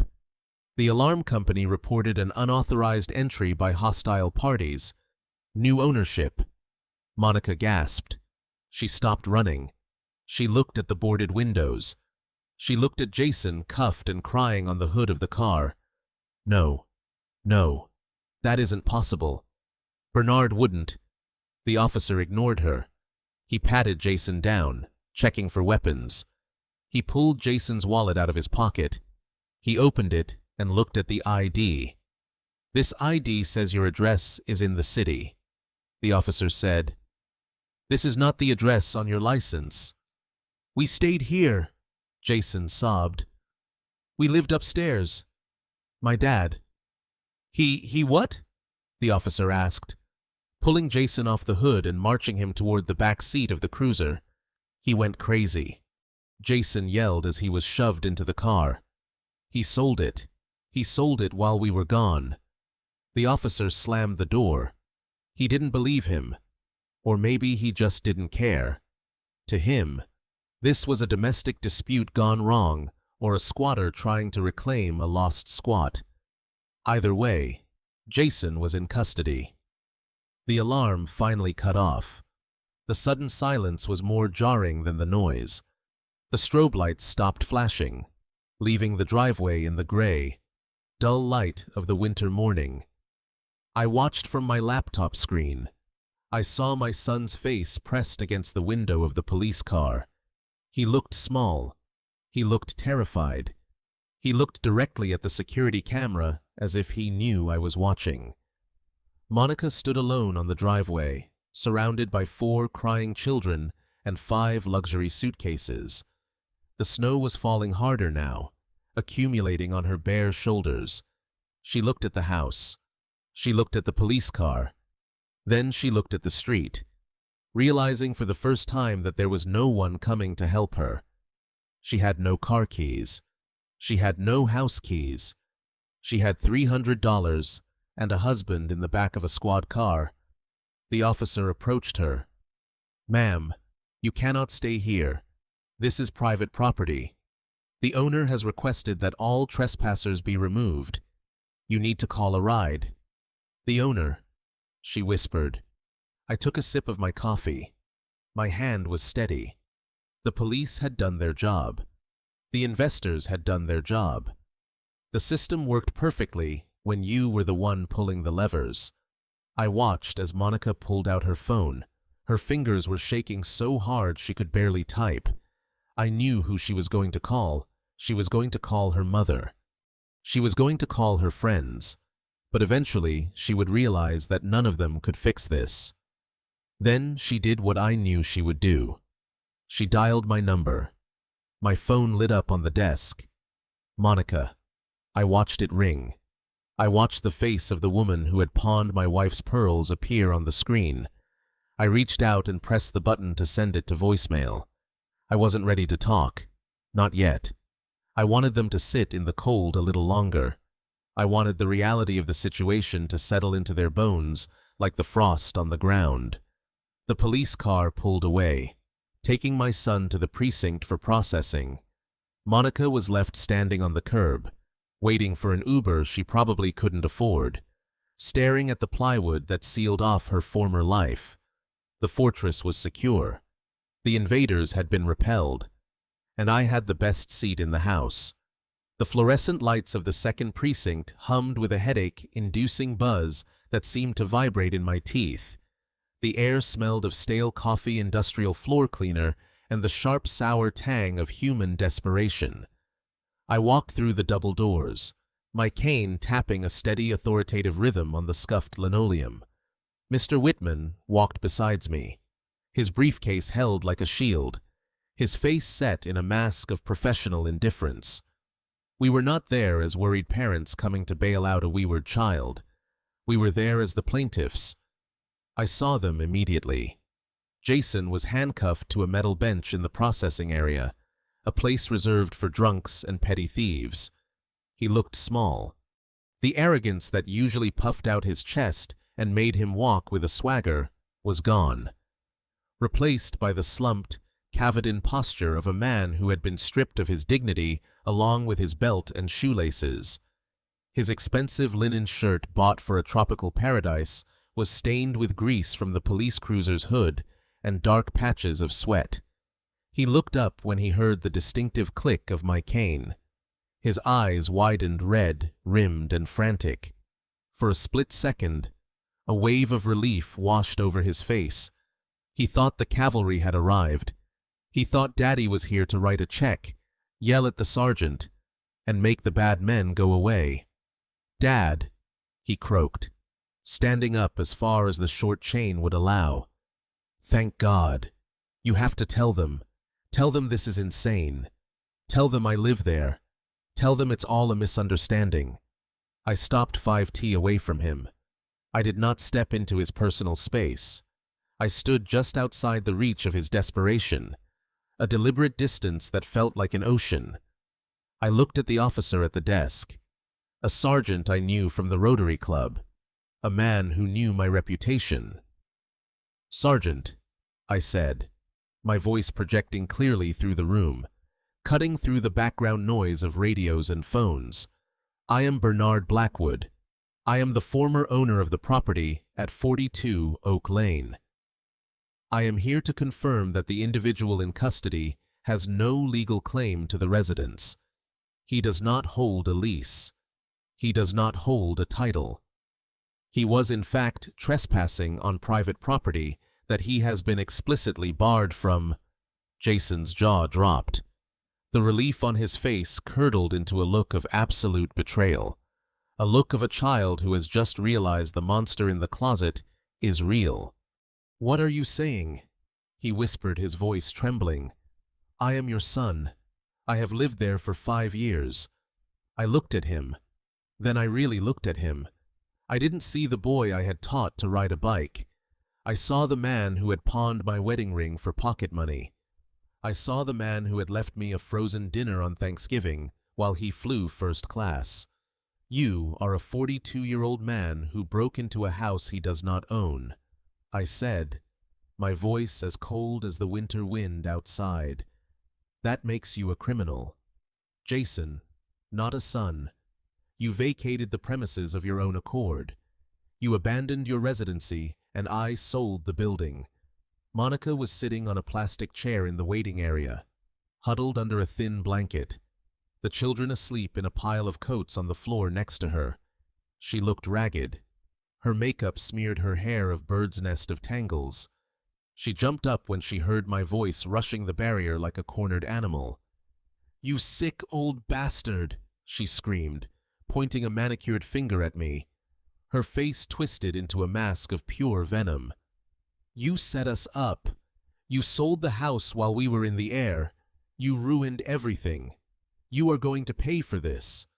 I turned to her slowly. I did not raise my voice. I did not need to. My silence was louder than her screaming. "I liquidated an asset, Monica," I said calmly. "Just like you liquidated my wife's jewelry. The difference is, I owned the house. You did not own the pearls. You did not own the sapphire brooch. And you certainly did not own my wedding ring." She froze. The blood drained from her face, leaving her pale and ghostly under the harsh lights. Her mouth opened and closed, but no sound came out. She knew. In that moment, she realized that I knew everything. The secret economy she had built on my grief was exposed. She stammered, looking around to see if the officers were listening, suddenly aware of her own legal peril. "I have the receipts," I said, tapping the breast pocket of my coat. "I have the box from under the floorboard, and I have the police report filed for grand larceny ready to be submitted. But I am a generous man. I am not pressing those charges today. Today, I am simply returning your property." "My property?" she asked, confused, her eyes darting around. I nodded to the entrance. S pushed the double doors open with his shoulder. Behind him, 2 of his guys wheeled in a hand truck stacked high with brown cardboard boxes. They were heavy, taped shut, with aggressive amounts of gray duct tape bulging at the sides.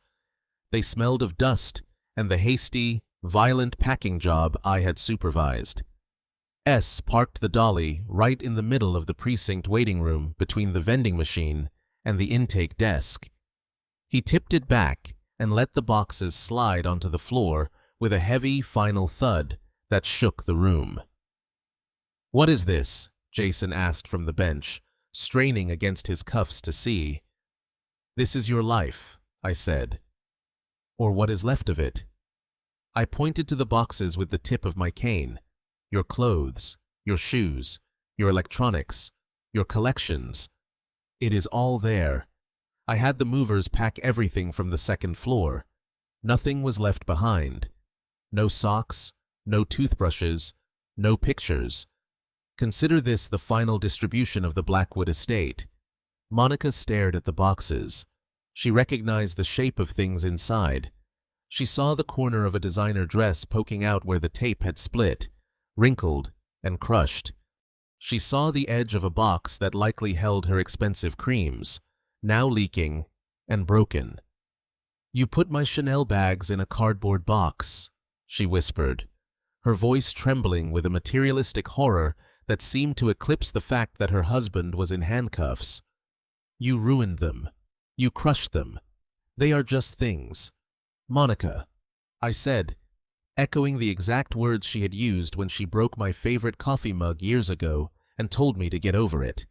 "You can always buy more." "Oh, wait. You can't because I canceled the cards and you have no job." Whitman stepped forward, smooth and lethal. He placed a document on top of the stack of boxes. "This is a restraining order," he said professionally.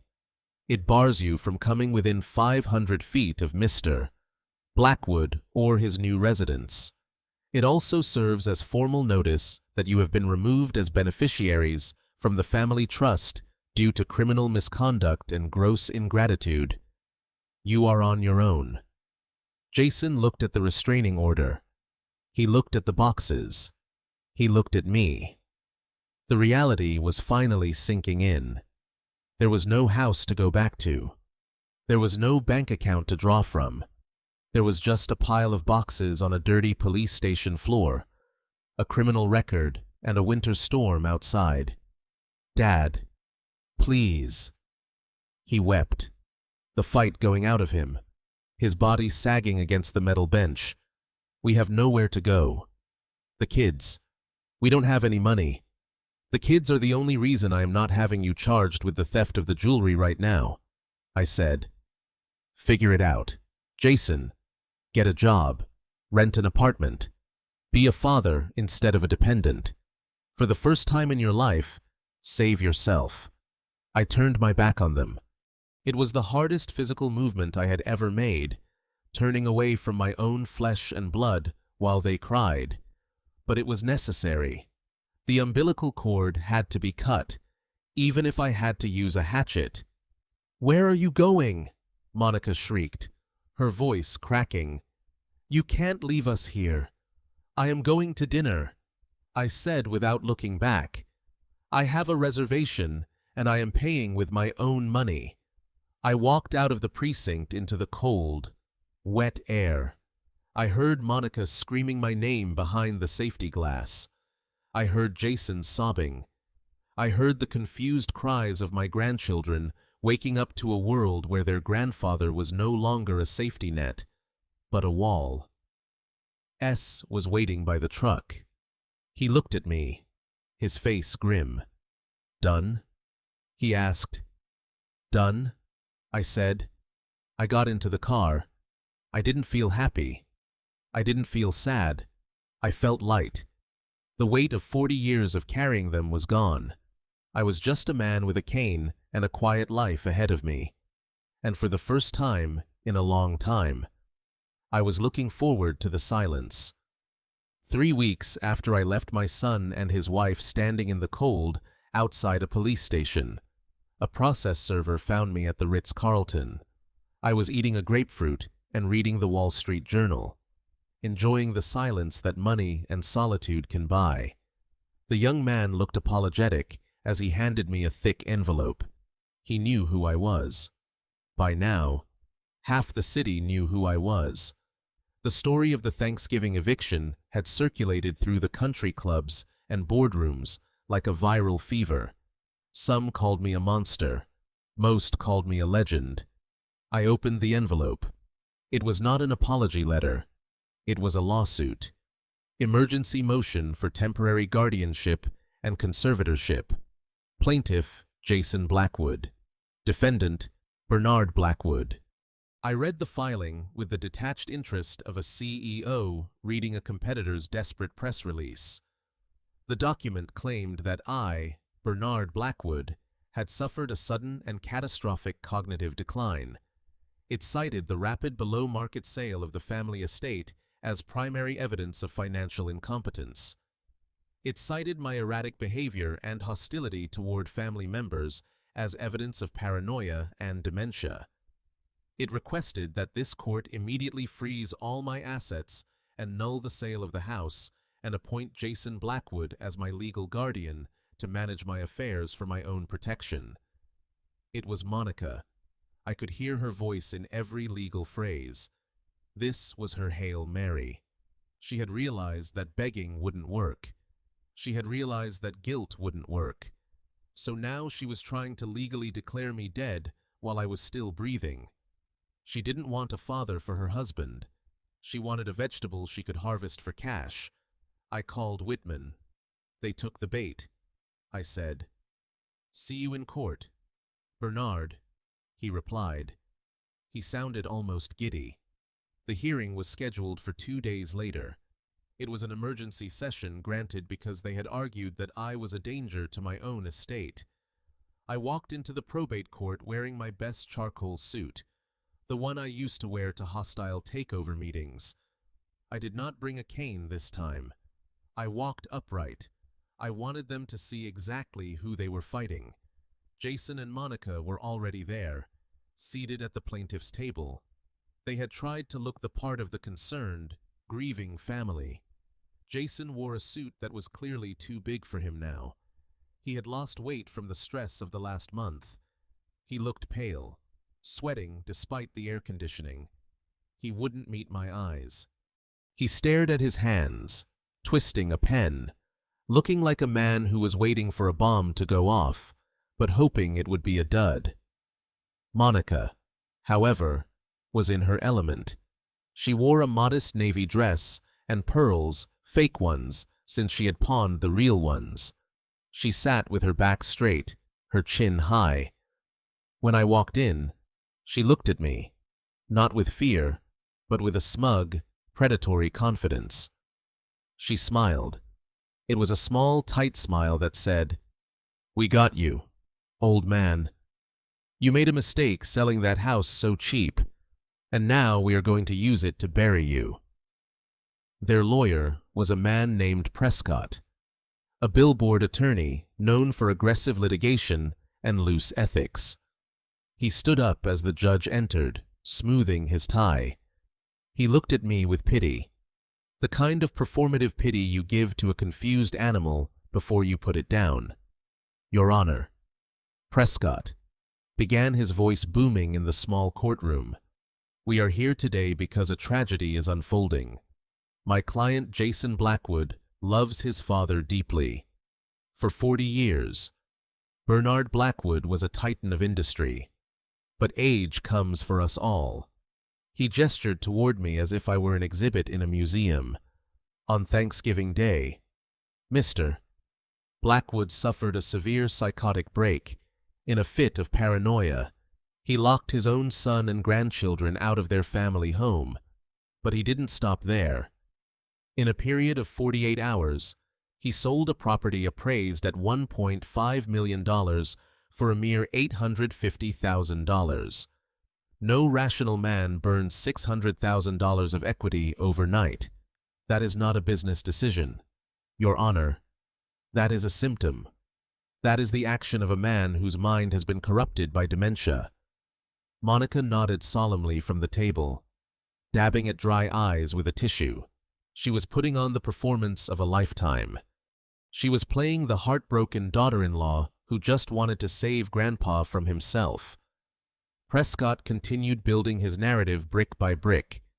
"Mr. Blackwood has cut off contact with reality. He believes his family is stealing from him. He has hallucinations of persecution. He is currently living in a hotel, burning through his savings, vulnerable to predators. We are asking the court to intervene. We are asking for an emergency conservatorship to annul the sale of the house before it is too late, and to place control of the remaining assets in the hands of his only son, who only wants to protect his father's legacy." It was a good story. It was logical. If you didn't know the context, if you didn't know about the shoebox under the floorboards, you would believe them. You would look at the numbers, the fire sale price of the house, and you would agree that I must be crazy. They were banking on the numbers. They thought the sale price was their smoking gun. They thought their greed was invisible. I sat there silent and still. I watched Jason. He was shaking. He knew this was a lie. He knew exactly why I had sold the house, but he was too weak to stop it. He was letting Monica drive the bus. Even as it sped toward a cliff, Monica leaned over and whispered something to Jason. She patted his hand. She looked at me again, her eyes gleaming. She really thought she had won. She thought that by painting me as incompetent, she could undo the last month. She thought she could get a judge to sign a piece of paper that would give her the keys to the kingdom back. She was already mentally decorating the house she thought she was about to reclaim. She was already spending the money she thought she was about to control. The arrogance was breathtaking. They hadn't learned a thing. They hadn't learned humility. They hadn't learned remorse. They had only learned to double down. They were so convinced of their own entitlement that they couldn't conceive of a world where I was one step ahead of them. They looked at a lion and saw a rug. Whitman leaned over to me. "Do you want to say anything before I start?" he whispered. I looked at the judge, a stern woman who was reading the complaint with a frown. I looked at Monica, whose smirk was growing wider by the second. "No," I whispered back. "Let them finish. Let them put it all on the record. I want them to be so high up that the fall breaks every bone in their bodies." The judge looked up over her spectacles. "Mr. Prescott," she said, "you are making serious allegations. Removing a person's autonomy is a drastic step. Do you have medical evidence? We have the evidence of his actions." "Your Honor," Prescott said smoothly, "and we have the testimony of his family who have lived with him and watched his decline.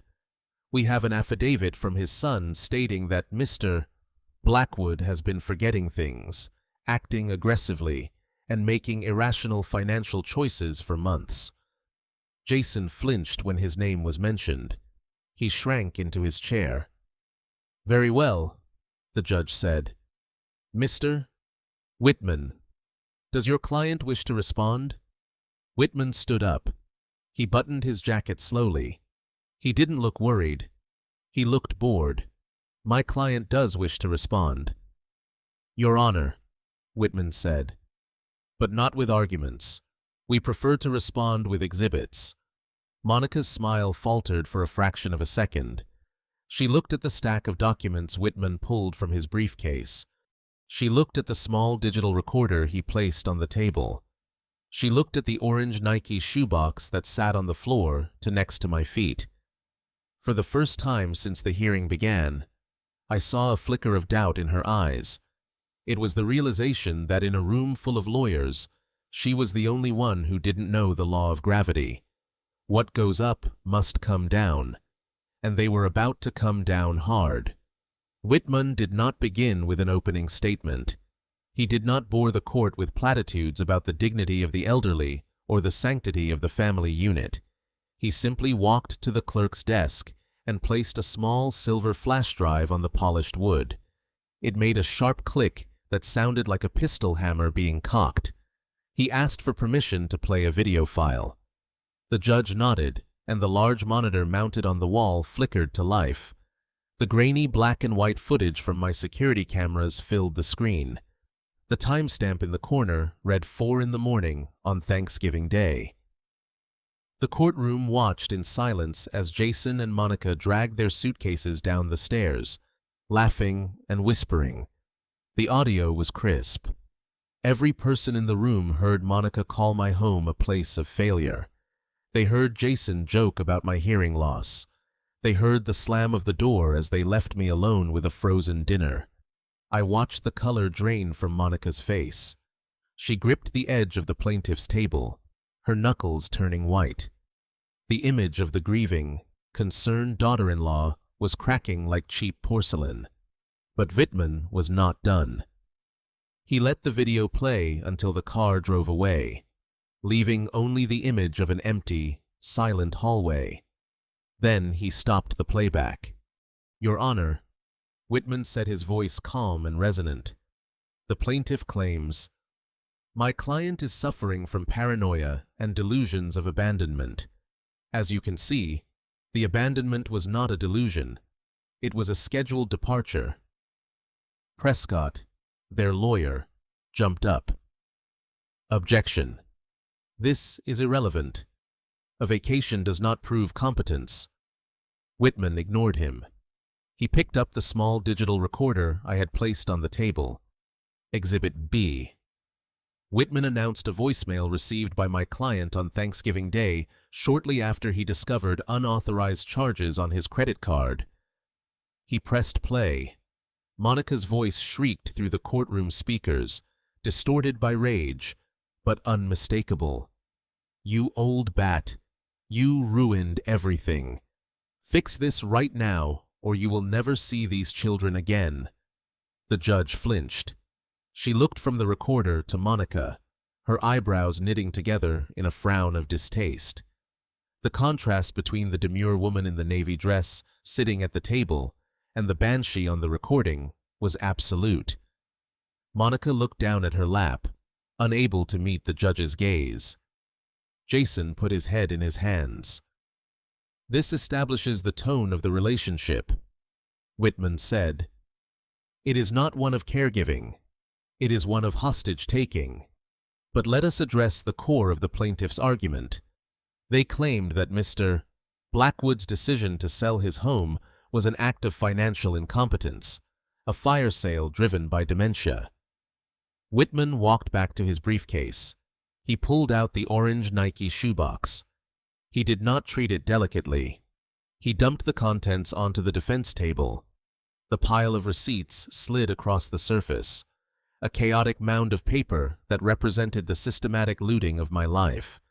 "I would like to enter into evidence 53 separate transaction slips from Quick Cash Pawn and Loan," Whitman said. "These receipts were found hidden beneath the floorboards of the plaintiff's bedroom in Mr. Blackwood's home." He picked up the top receipt and handed it to the bailiff to give to the judge. Item 1. Whitman read aloud. "A platinum and sapphire brooch, appraised value $15,000. Pawned by Monica Blackwood for $1,200 on November 20th. He picked up another, Item 2. A strand of South Sea pearls pawned for $800. He picked up a third. Item 3. A men's gold wedding band inscribed Forever C and B, pawned by Jason Blackwood for $300 on November 22nd. The silence in the courtroom was no longer just quiet. It was heavy. It was the suffocating silence of a room where a crime has just been exposed. The judge held the receipt for my wedding ring. She looked at it for a long time. Then she looked at my hand resting on the table, bare and ringless. She looked at Jason. Her eyes were no longer neutral. They were cold. "Mr. Blackwood," the judge addressed Jason directly, bypassing his lawyer. "Did you pawn your father's wedding ring?" Jason stood up. He was shaking. He tried to speak, but his voice failed him. He cleared his throat. "Your Honor, it was a temporary loan. We were going to get it back. We just needed liquidity." "Liquidity?" The judge repeated the word, dripping with disdain. "You sold your father's wedding ring for $300 while living rent-free in his home. And now you are asking this court to give you control over the rest of his assets." She turned her gaze to me. "Mr. Blackwood," she said softly, "why did you sell your house?" I stood up. I buttoned my jacket. I looked her in the eye. I spoke clearly, without a tremor, without a pause. "Your Honor, I did not sell a home. I liquidated a liability. I discovered that I was harboring thieves. I discovered that my son and his wife were financing a lifestyle they could not afford by selling my past. I realized that as long as they had a roof over their heads provided by me, they would never stop. Selling the house was the only way to evict them legally and permanently. It was a strategic business decision to stop the bleeding of my estate. I paused, then added the final truth. And frankly, Your Honor, after finding my wedding ring replaced by a hardware store washer, I could no longer sleep under that roof. The house was contaminated. The judge nodded slowly. She closed the file folder in front of her. She took off her glasses. She didn't need to hear a closing argument. She didn't need to deliberate. Mr. Prescott, she said to Jason's lawyer, I suggest you advise your clients to be very quiet. She banged her gavel. This court finds no evidence of incompetence, dementia, or incapacity on the part of Bernard Blackwood. The motion for emergency guardianship is denied. The motion to annul the sale of the property is denied. She leaned forward, her voice dropping to a dangerous register. Furthermore, based on the evidence presented today regarding the pawn items, I am forwarding the transcript of this hearing and all exhibits to the District Attorney's Office for review regarding potential criminal charges for elder abuse and grand larceny. Monica gasped. She grabbed Jason's arm, her fingernails digging into his suit jacket. They had come here to take my money. Now they were leaving with a criminal investigation hanging over their heads. The judge looked at me one last time. Mr. Blackwood, you are free to go. And may I say, I am sorry for your loss. She wasn't talking about my wife. She was talking about my son. Thank you. Your Honor, I said. I gathered my papers. I picked up the orange shoebox. I didn't look at Jason. I didn't look at Monica. I walked down the center aisle of the courtroom, my footsteps steady and sure. I heard Monica sobbing behind me, a sound of pure selfish terror.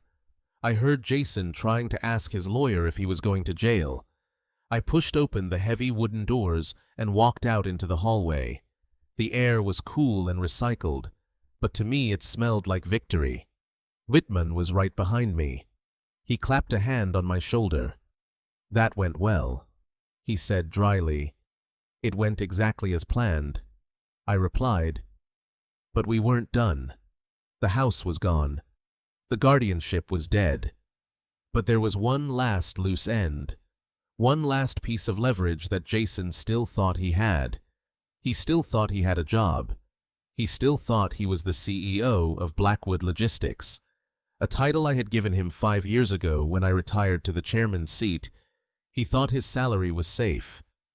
I checked my watch. It was 11 o'clock in the morning. The board meeting was scheduled for noon. Let's go. Arthur, I said, we have one more stop. We walked to the elevator. The doors opened and we stepped inside, leaving the ruins of my family behind us on the courtroom floor. The descent was smooth and fast. I was going down to the street, but Jason was going down much, much further. Jason caught up to us in the marble lobby of the courthouse, his breathing ragged and desperate. He looked like a man who had just survived a firing squad quad, only to realize he was standing in a minefield. He grabbed my sleeve, his fingers digging into the fabric of the charcoal suit he had once admired. Dad, wait, he gasped, ignoring Monica, who was lagging behind trying to fix her mascara. I know you are angry. I know the house is gone, but listen to me. I still have my job. I am the CEO of Blackwood Logistics. I have a salary. I have a bonus coming. I can get an apartment. I can pay you back for the jewelry. Just give me time. I stopped and turned to face him. The lobby was crowded with lawyers and clients, but I created a bubble of silence around us. I looked at his hand on my arm until he released me. He was clinging to his title like a life raft in a hurricane. He truly believed that his corporate status was separate from his character. He believed that the business I built was his birthright, just like the house. You do not have a salary, Jason, I said, my voice flat. And you do not have a bonus. What do you mean? He asked, a nervous smile flickering on his face. Of course I do. I run the company. You retired 5 years ago. I retired from the daily operations. I corrected him. I did not retire from ownership. I retained 51% of the voting stock. And as the chairman of the board, I convened an emergency meeting this morning at 8 o'clock while you were sitting at the defendant's table. Whitman stepped forward. He did not reach for a briefcase this time. He reached into his inner jacket pocket and pulled out a single white envelope. He handed it to Jason. It was not thick. It was thin. It was a single sheet of paper that weighed more than the building we were standing in. Jason opened it. His eyes scanned the page. His knees actually buckled. He had to lean against a pillar to stay upright. To termination for cause, he whispered, reading the bold text, embezzlement. While you were in Hawaii enjoying the beach on my credit card, I had the forensic accountants go through the books. I said, I wanted to see how the man who makes $250,000 a year could be so broke he has to steal his mother's pearls. It did not take them long to find it. I stepped closer to him, invading his space for the first time. $200,000, Jason. Over 18 months. Fake invoices from shell vendors. Consulting fees paid to companies registered in Monica's maiden name. You were not just a bad son. You were a thief in a suit. You were stealing from the company that put food on your table to pay for gambling debts and handbags. Monica caught up to us just in time to hear the number. 200,000. She looked at Jason with a mixture of shock and recognition. She knew where the money had come from, but she hadn't known I would find it. This is a lie, Jason stammered. I can explain. It was just moving funds around. It is a felony, I said. And it is the reason you are fired, effective immediately. Security has already cleared out your office. Your company car has been repossessed. Your corporate card is cancelled. You are walking out of here with nothing but the suit on your back. And even that I paid for. Jason looked around the lobby as if looking for an exit.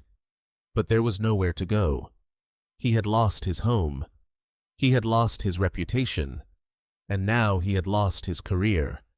The double kill was complete.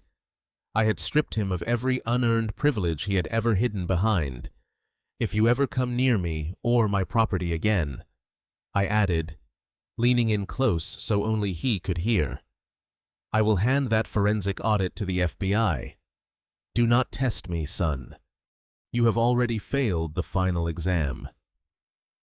I turned and walked through the revolving doors into the bright winter sunlight, leaving him standing in the lobby, holding his termination letter like a death certificate.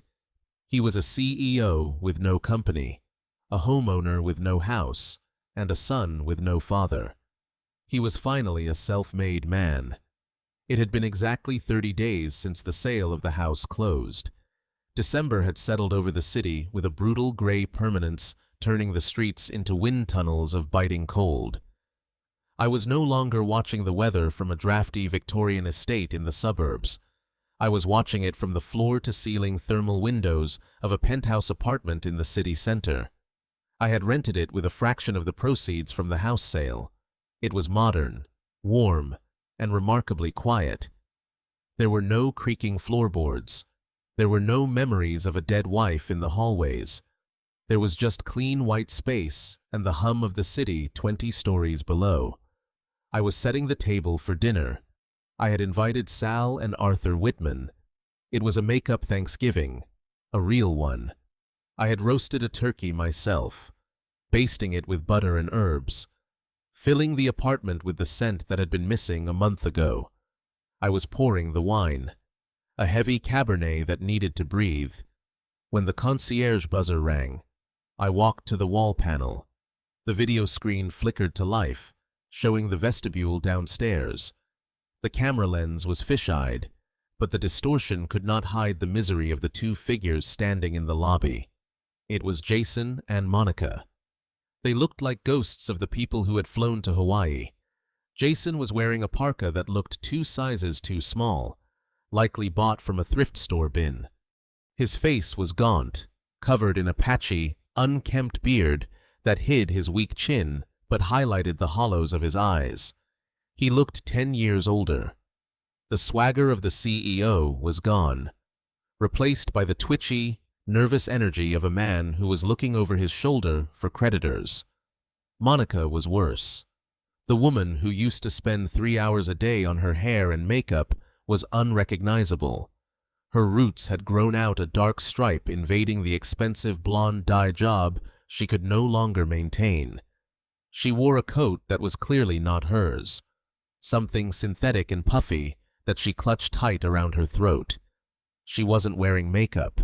Her face was pale and chapped from the cold. I pressed the talk button. I did not buzz them in. "Yes," I said. They both jumped. They looked around trying to find the speaker source before staring into the camera lens. "Dad," Jason said. His voice was cracked and dry. The concierge said, "You live here. We need to talk. Please, it is Christmas next week." I leaned against the wall, holding my glass of wine. I did not feel the urge to open the door. I felt the same way I felt when I looked at a stranger on the street, a vague, distant pity, but no connection. "We have nothing to talk about, Jason," I said. "You received the restraining order. You are violating it by being here. We have nowhere to go." Monica interrupted, pushing her face closer to the camera. Her eyes were wild. "We are living in a motel by the highway, the one with the bugs. The kids are sick. Bernard Leo has a fever. We don't have health insurance anymore because Jason lost his job. We are eating noodles from a gas station." She pulled back, and for a moment, she stepped aside to reveal the 4 children huddled on a bench in the lobby background. They looked tired.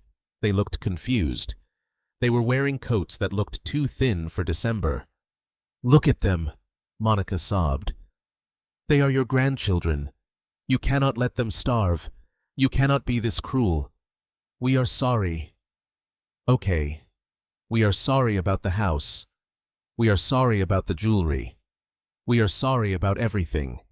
Just let us in. Just give us a check. Anything." I looked at the children. I felt a pang of sorrow for them. They were innocent collateral damage in a war their parents had started. But I knew that if I opened that door, if I wrote that check, I wouldn't be saving the children. I would be funding the addiction of their parents. I would be feeding the monster of entitlement that had already devoured 40 years of my life. I am not cruel. "Monica," I said, my voice steady. "Cruelty is stealing a grandmother's necklace to pay for a poolside cabana. Cruelty is leaving an old man alone on a holiday.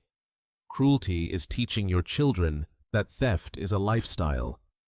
"Dad, please," Jason begged, tears streaming down his face, mixing with the melted snow on his cheeks. "I will do anything. I will work in the mailroom. I will sweep floors.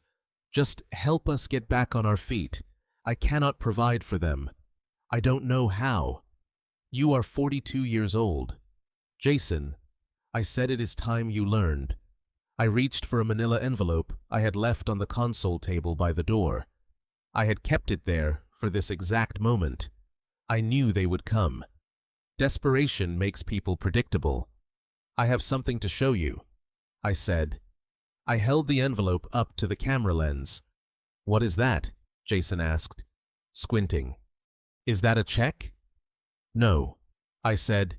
"It is a receipt for a transaction that never happened." I opened the envelope and pulled out a stapled document. It was a purchase agreement for a property in the suburbs. A brand new construction. 5 bedrooms, 3 baths, a big yard, a good school district. "Do you see the date on this contract?" Jason? I asked. He leaned in. November 22nd. He whispered. The day before Thanksgiving. I nodded. I bought this house on November 22nd. I said. I paid the deposit. I signed the papers. It was supposed to be a surprise. I was going to put the keys in a box and give them to you at Thanksgiving dinner. It was going to be yours. Paid for. Free and clear. A fresh start for you and the kids so you could move out of my house and build your own life. Monica let out a sound that was half gasp, half scream. She covered her mouth with her hands. Her eyes were wide with the realization of what she had lost.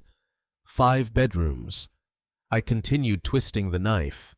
Granite kitchen. A playroom for the kids. It cost $600,000. I was ready to hand it to you. All you had to do was show up for dinner. All you had to do was be a decent son for one single day. I turned the page to the last sheet. It was a cancellation notice dated November 23rd, Thanksgiving morning. But then I woke up to an empty house.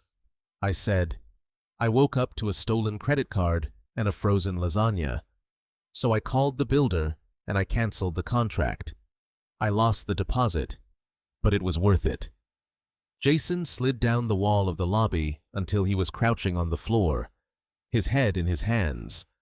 He was weeping uncontrollably now, a sound of pure, unadulterated regret.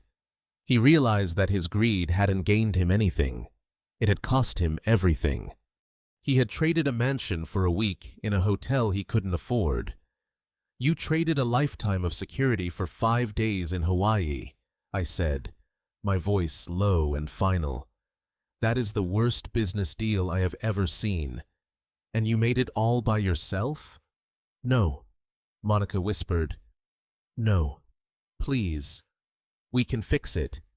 We can still take the house. You can buy it again. It is sold. I lied. Just like the estate. Just like my wedding ring. It is gone. I looked at them one last time. A broken man and a shattered woman, telos-ing that the golden goose hadn't just stopped laying eggs. It had flown away. Go home, Jason. I said. Oh, that is right. You don't have one. I reached for the button to end the call. Dad! Jason screamed, looking up at the camera one last time. Dad, don't. Goodbye, son, I said. I pressed the button. The screen went black. The image of their misery vanished, replaced by the smooth, dark glass of the monitor. The silence returned to the penthouse. It wasn't lonely. It was heavy with closure. I stood there for a moment, letting my heart rate slow down. I felt a deep vibrating sense of peace settling into my bones. The cord was cut. The ledger was balanced. I turned away from the door. I walked back into the dining room. The chandelier cast a warm golden light over the table. The turkey was carved. The wine was breathing. S and Arthur were standing by the window looking out at the city lights. They turned when I entered. They saw my face. They didn't ask what happened. They knew. Everything all right? Bernard S. asked, pulling out a chair. Everything is perfect. S, I said. I sat down at the head of the table. I picked up my linen napkin and placed it on my lap. I looked at the feast before me. It was hot.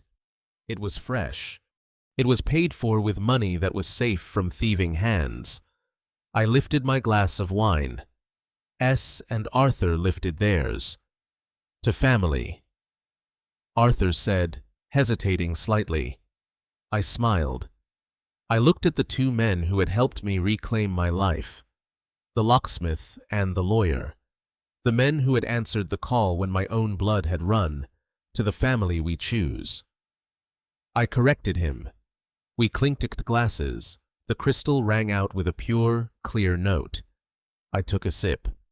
The wine was excellent. Outside, the winter wind howled against the glass, searching for a way in. but finding none, I cut a piece of turkey and took a bite. It was the best Thanksgiving dinner I had ever had. Looking back at that frozen Thanksgiving, I learned the hardest lesson a parent can face. You cannot save someone who refuses to save themselves. For years, I thought love meant shielding my son from reality, but I was only funding his entitlement. I realized that dignity has no price tag and respect cannot be bought. If you have to pay for your seat at the table, you are not a guest. You are a sponsor. True family isn't defined by blood, but by loyalty. Sometimes the only way to find peace is to close the door on those who only know how to take. If you agree that respect must be earned and never inherited, hit that like button and subscribe for more stories where justice is finally served. Okay, I don't want to do it.